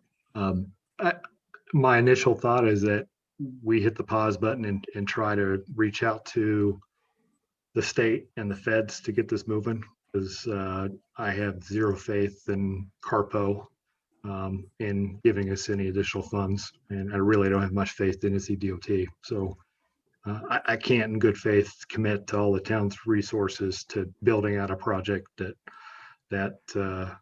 has drug on this long. As much pain as it'll cause. We'd just be creating a bigger problem. Unfortunately, John, I know where you're coming from, but I'm afraid that the torches and pitchforks would come my way. I hear you. I mean, this is like the biggest social media complaint that I see on all the apps. So, I mean, if we go back and tell the public that we're basically pausing this and not moving forward in any stretch, I mean, it's, yeah. I don't know that it's we're pausing it. The state's doing it. We got screwed here. We're getting screwed here is exactly right. Well, I mean, I agree with that. I mean, I've even said that with Alex, probably in inappropriate terms, but I mean, it sounds like at some point we agreed to getting screwed. And I guess that's the part that it feels like at some point it feels like we might have unfortunately signed up for something that now, buyer's remorse is setting in. Well, we agreed to take this project on, 8+ years ago to streamline it from the NCDOT, but every single thing that has hung us up on this is NCDOT. And now they're turning around and saying, oh, by the way, you're going to pay 9 times more than what you originally, committed to, because we sat on it for years and paused things. So I hear you. I'm at the point where I think that we should direct Chief Franks to arrest any DOT member for racketeering. But I mean, it's just, well, I'm going to stop at that. But yeah, I hear you guys. It's just, this is very disappointing, and it's going to go over like, it's not going to go over well. That's all. No, and it shouldn't, but the 100% of the blame here is we keep electing the same people in these positions that do absolutely nothing for this community. And it just is what it is. And I'm burning bridges saying that, but at the end of the day, we're the ones paying the price. We pay the taxes and get the fumes. Well, I will say, I know Alex has had some conversation with Neil Burke, who is the secretary for CARPO, and I do think there is a very good likelihood that we can get some additional funding from CARPO. But my concern is, does that then commit us to making up the other difference and going forward with the project? Because the town is not in the business of building roads. And I am furious that we are in this position myself. In fact, I suggested to Alex, I thought another option we should consider is suing DOT, because we have honored every Yes. aspect Yes. of our proposal. And the only reason we are in this situation now is, as you say, because of DOT basically reneging on the contract and now trying to stick us with the extra cost. So I don't know what the solution is. I do think we can probably get some additional funding, but even if we do, we're still on the hook for another $1 million, which is a lot of money out of our funding sources. So, Brad, did you want to say something? I did too. All right, Yeah, David.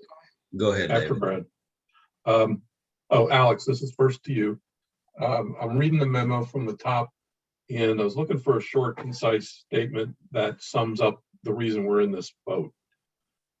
I know the feds or the state did something at some point, date and time. I don't see that in there. What exactly did they, precisely what did they say?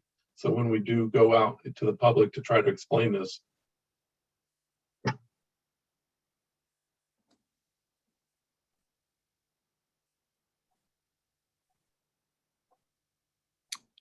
Are you talking, Alex? We're not hearing you. I was not. Can you still see my screen share? I can. I was just trying to highlight. Sorry, I should have articulated what I was doing verbally. Oh, because I'm looking at my own copy and I'm looking at the purpose in the background, and they're really, right there in the purpose, it'd be helpful to have an update of the above referenced project and due to the NCDOT's action or whatever. I think the biggest reason for the cost difference, just kind of zooming out, is just time, right? That's probably the biggest reason. These numbers, this was agreed to in January 2014, which means these numbers are probably from 2013, right? Even if they put some cost estimates in there. I mean, just think about what the price differences of everything in 8 years. I think time is just the time that's gone by is the biggest reason. It's 100% increase, right? It's like 110%. Yeah. I mean, even in 8 years, that feels like it's high to me. I mean, So I got my salary has not gone up 110% in the last 8 years. I mean, Fair point. And so I guess, sorry, I don't want to take us down a tangent here. But even in the past couple years, we've seen prices go up 20 to 30%. So it's possible that, I know on the sewer side of things, for example, there's some things that, weren't anticipated once we got in there, but, materials have gone up, a lot has gone up, and certainly the delay, the DOT wouldn't allow us to kind of move forward hasn't helped things either. But I think kind of where we're at right now, does this sum it up, David? I guess to go back to your original question, is that helpful or no? Not especially. Okay. So some thoughts from me, if I may. Yes, go ahead. Yeah, I think we should be careful in suing NCDOT, though I know it would bring some satisfaction. The observation to me is we were ready to do this a year ago, weren't we? Before NCDOT paused, at least some point we were moving on this, and then the COVID pause happened, or the revenue shortage happened, I guess is what it was. So we were on the hook a year ago to pay millions of dollars in overage. Prices haven't gone up that much in whatever that time frame is. So it's a bad contract. And I know we had a different town manager and a different town engineer. And the parties were different entirely, probably. It's a bad contract. I would definitely see CARTPO funding. That there's no harm in getting an application in and asking for what you can. I think this has a political, the only solution is political. This is where we have a mayor that's got to go to work for us again. And I know he will, I don't mean he's not. He's going to have to shake some bushes, and that's what a mayor does. So that's my thoughts. I agree with that step, those steps exactly. We got to start with CARTPO and rattle some chains up in Raleigh with our Union County delegation. I honestly have no problems going to the meeting over this as well. I mean, they should know. I've actually thought about that too. Just going down there and spray painting. Please thank your local DOT for this lovely intersection. You don't mean local, you mean state. State, yeah. Yeah. Yeah. I'm going to stay out of the rest of this conversation because this is, yeah. Well, is there agreement to asking the staff to submit an application for additional funding through CARTPO as a first step? Concur. Yep. Yes. Okay. And then I think maybe another possibility, Alex, you and I had talked about maybe trying to have a meeting with the division engineer to see if we could get a little leverage or at least have some discussion about the level of funding that they're asking us to contribute to a state road. And I will remind the council that some years ago, DOT wanted us to pay $1 million to widen Ottawa Road.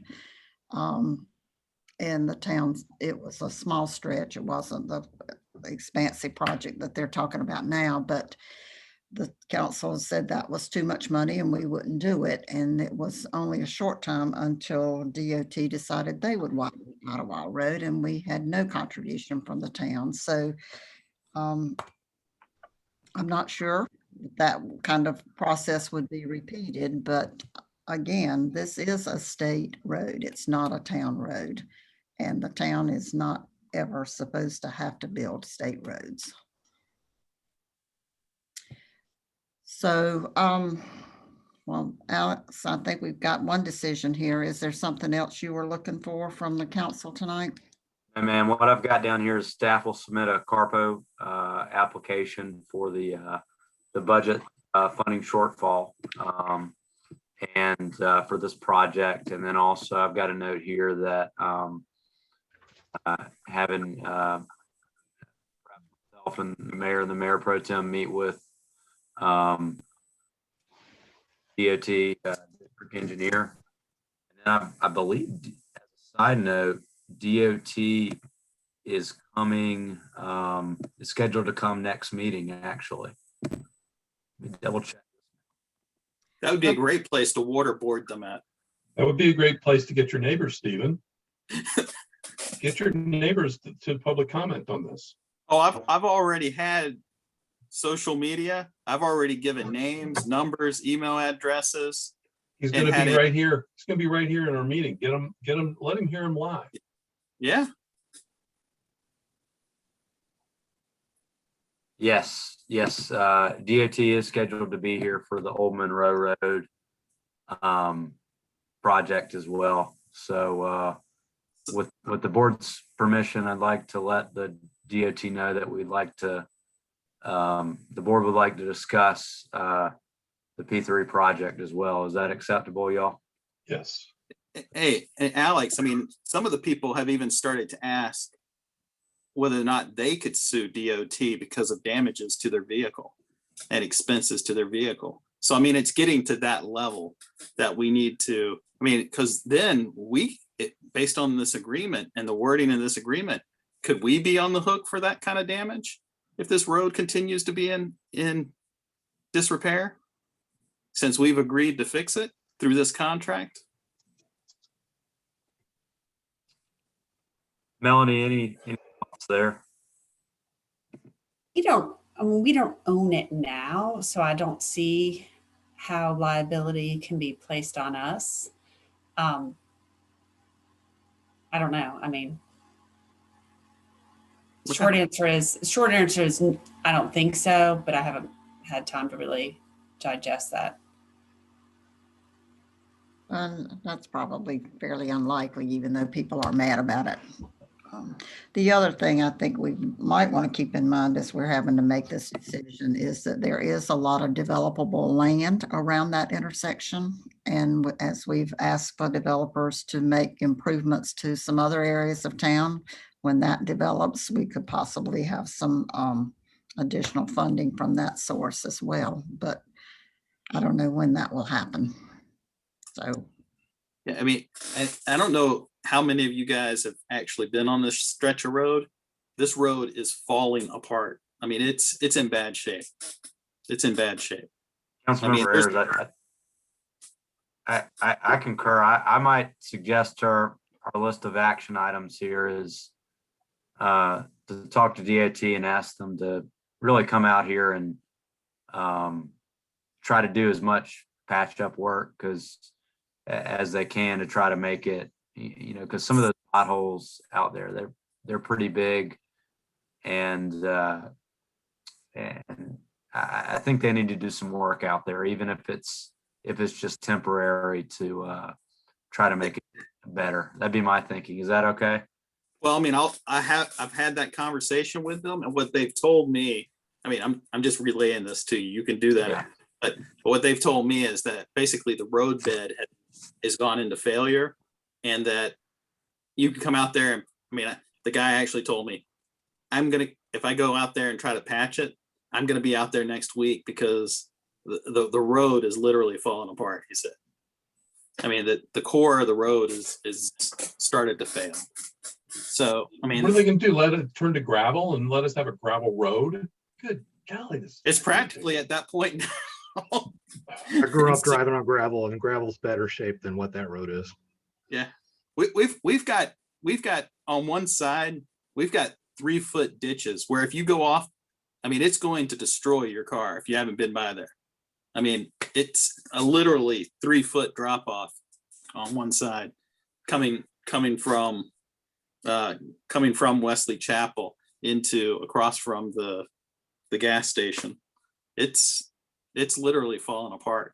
So, I mean, sorry. we've got the monthly meeting with DOT this Wednesday, don't we? It's a conference call, but don't we have that? Maybe we could discuss some of this stuff with them then, rather than waiting until they come to our meeting. I think it's next Wednesday.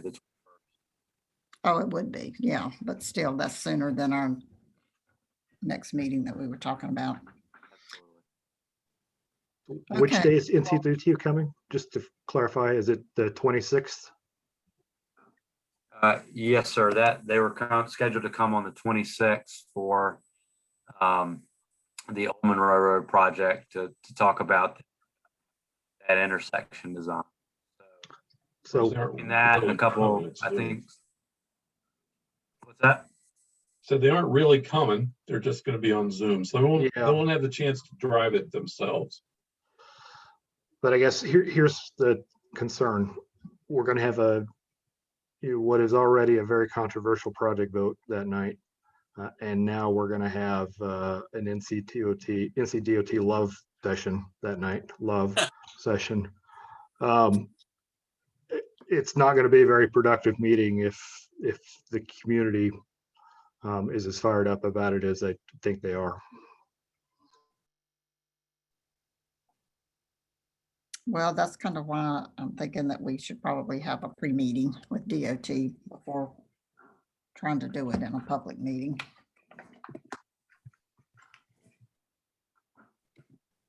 I would only add, and I know this is getting late, and I empathize with you, Steve, and I drive it as well. It's a rough spot. Let's be clear on what we're asking. Asking for full funding is probably not as good as asking for a partnership. So that just looks a little differently. You may feel differently, and I just, you know, our NCDOT and their budget and how they're they may or may not have funds to do this. So a partnership might be better still, but I don't know what that might look like. And at the end of the day, Brad, I mean, obviously the ultimate goal for me is to get some relief for folks. I mean, that's the end of the, I mean. For the takeaways Well- for action items, go ahead, Mayor Pro Tem, I'm sorry. Well, go ahead. What were you going to say? I was just going to summarize the action items. Staff submitted a CARPO application, meet with NCDOT division engineer, with the mayor pro tem, and then you know, I'm hearing maybe we just want to, we go from there. How does that sound?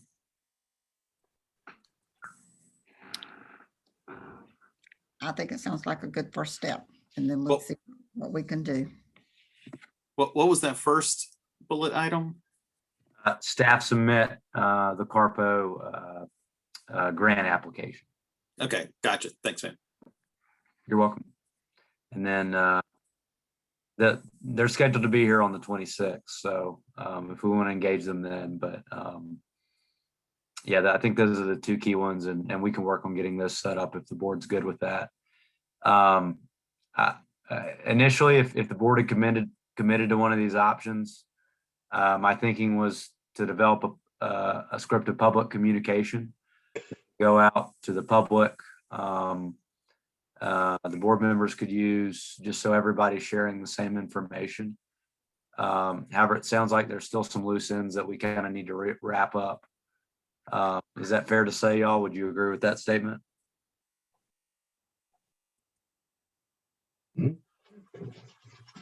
Agree that we want a consensus, like on a public statement, Uh, to share the same information. Before we issue a public statement, we want to engage with and have a conversation with DOT first.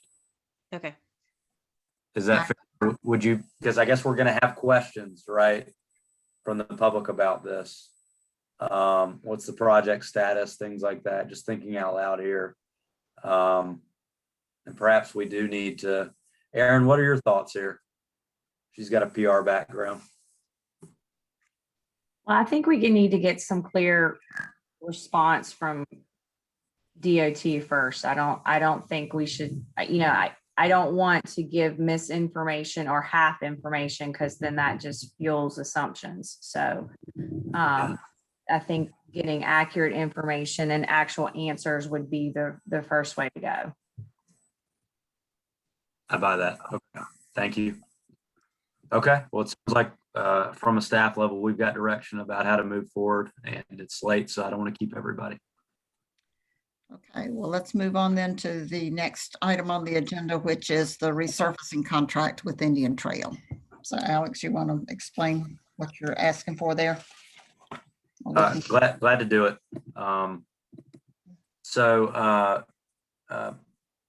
During one of our last council meetings, the board expressed an interest. Hey, should we, trying to think creatively with the downtown streetscape, should we look and perhaps use some of the resurfacing funds that we had allocated for this year and instead repurpose those for downtown streetscape work? And I wanted to engage the board and see if which direction y'all are leaning. And the reason why is because previously, we had talked about partnering with the town of Indian Trail, and staff had been working with their staff on that. The idea being they've got a resurfacing contract, Stallings has a resurfacing contract, and if we can combine our efforts in partnership, perhaps we can get some economies of scale, attract more bidders, and hopefully lower the cost for everybody. So we've been in the process of that, and I'd like to be able to give them direction on whether we're holding off with our resurfacing project this year and going to dedicate that money towards potentially downtown streetscape work, or if we want to continue and kind of work it out with them and try to do our resurfacing work in partnership with Indian Trail this year.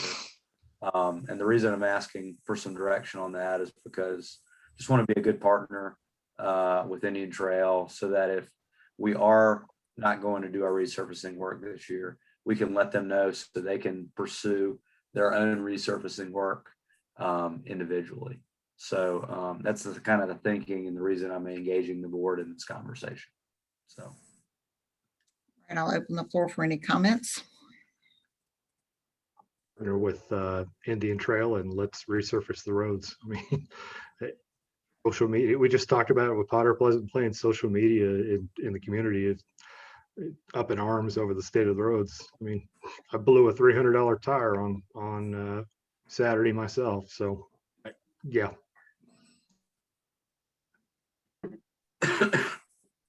David? I concur. You Yeah. concur? Okay. Brad, you want to speak? Nope, I concur. Okay.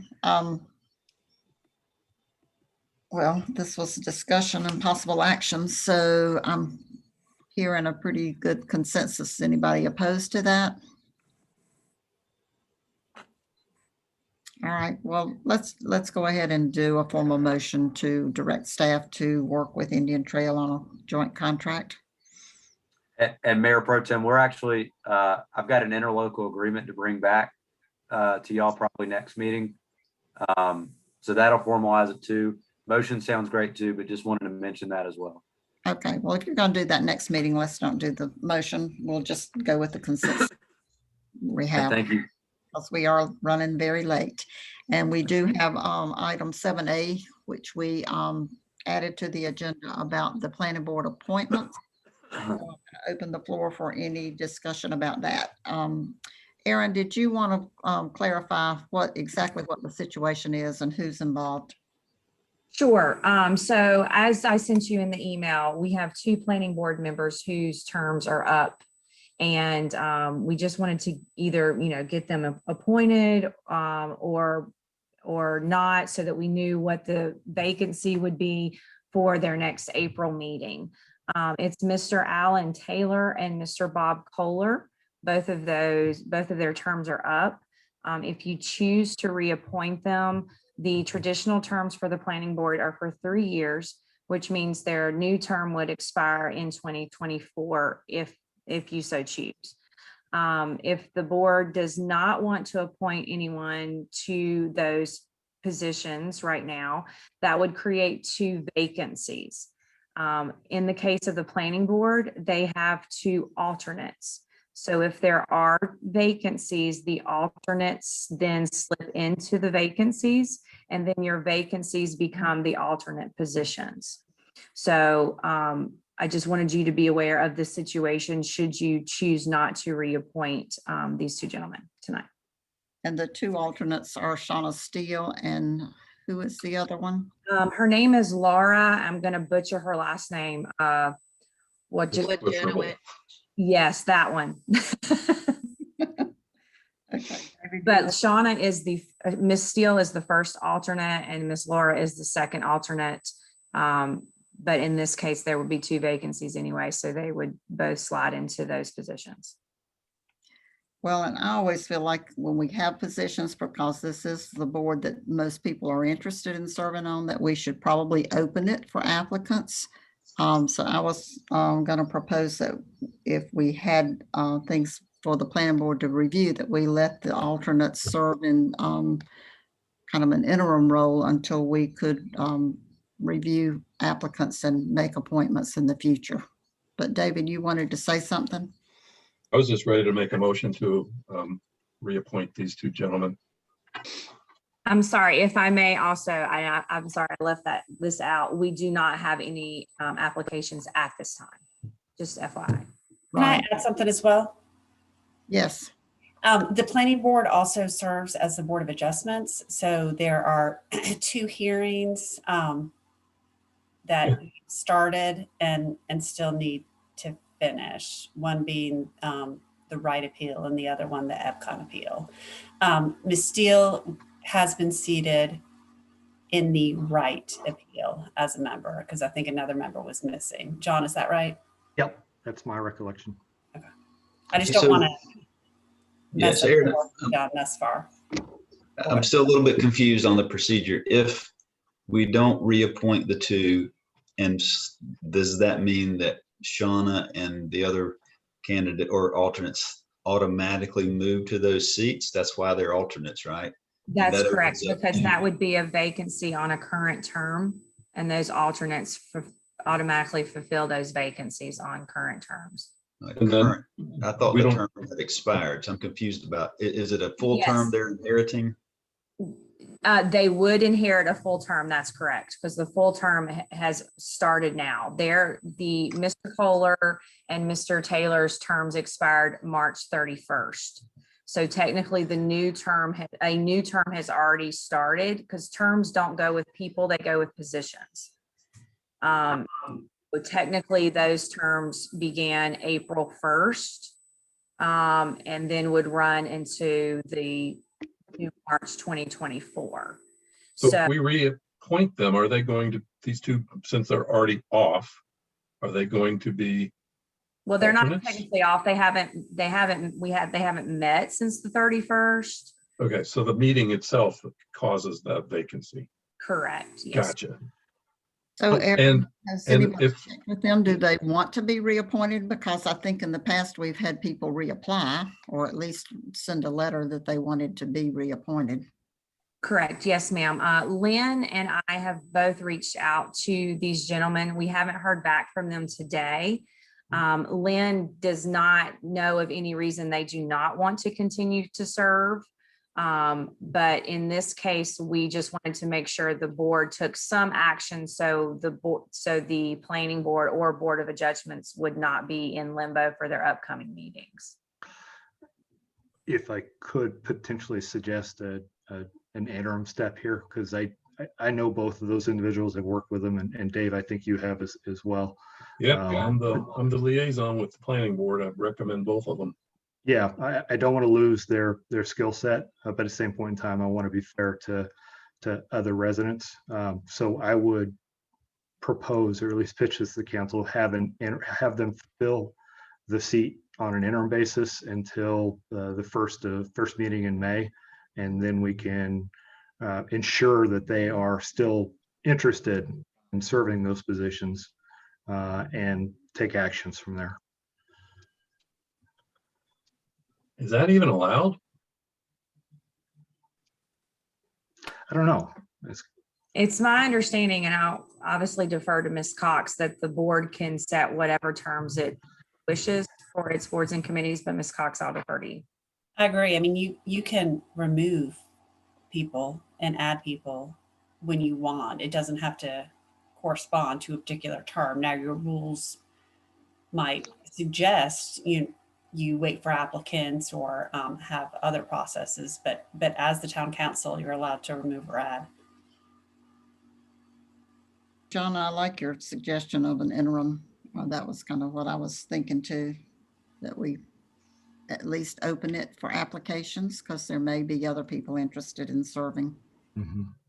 I agree with that too, because I wasn't familiar with the process last time when I agreed to renew a couple of people's terms, and I didn't understand the process of the people putting in an application getting denied because it wasn't done in the same meeting.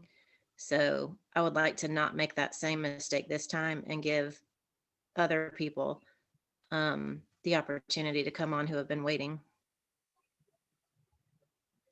Stephen? Well, no, I was just going to ask about procedure. I mean, it seems like we're kind of doing this kind of after the fact. I mean, I guess in the future, should we have had this conversation maybe in like February or something like that there, or even January? It Yes, seems sir. like, And that's, I'm sorry, go ahead. I didn't mean to interrupt you. no, go ahead, go ahead. You're, I mean, No, you're and gonna, that's something we normally do. These expiration terms literally just slipped up on us as most boards and committees are not meeting right now. So it was just one of those things that totally slipped through us with those dates. gotcha. Okay, all right. I mean, and that was just knowledge for me. Still new here for this part. All right, any other discussion?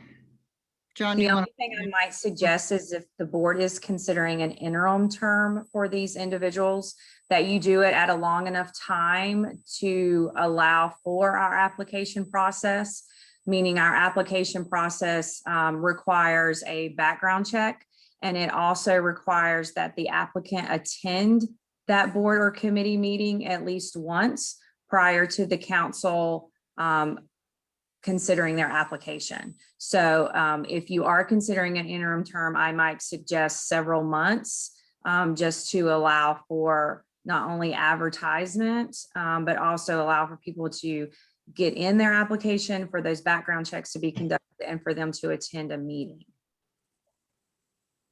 Does June 1st or the first meeting in June sound? Too soon. Yeah, I think June, July, last meeting of June, July. But Dave, this is your committee. I want to be respectful of your thoughts here. I'm sorry.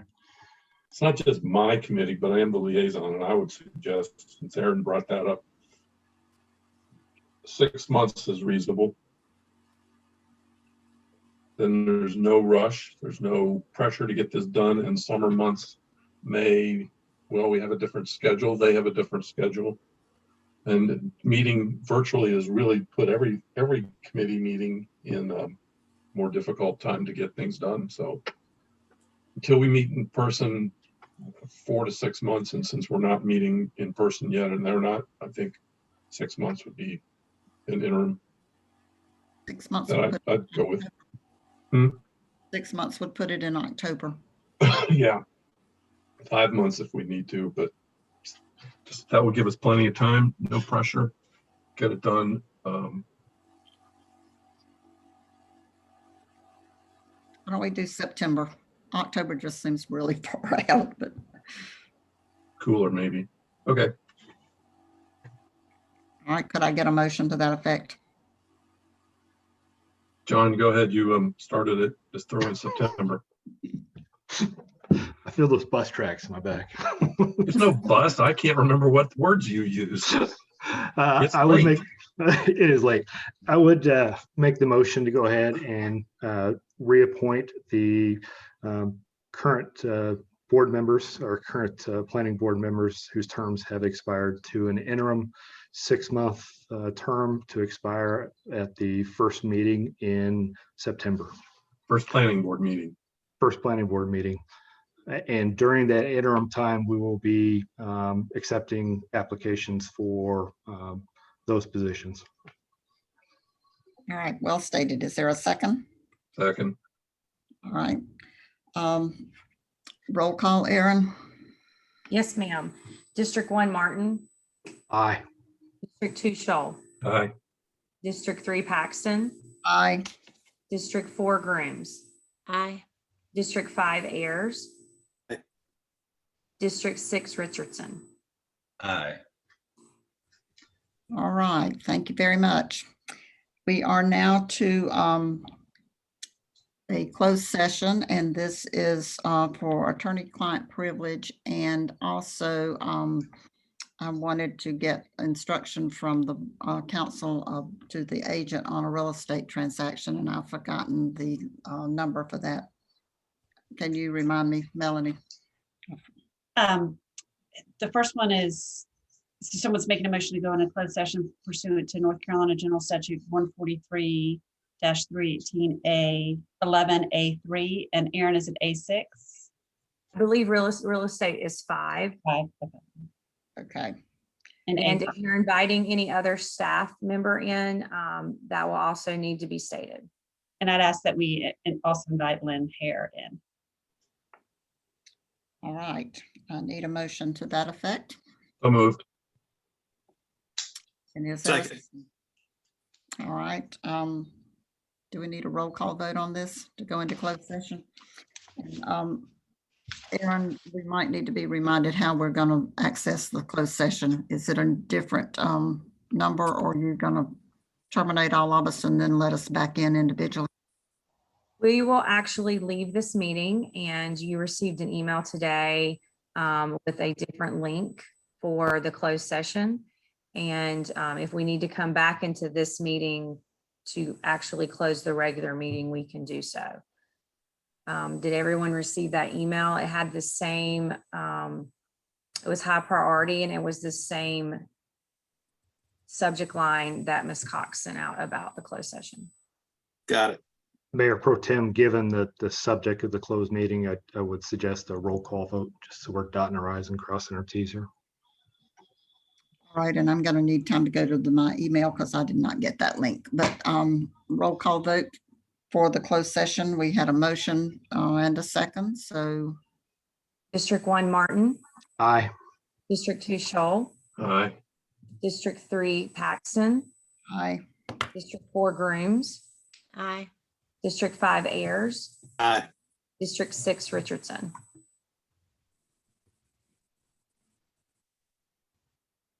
Brad, are you there?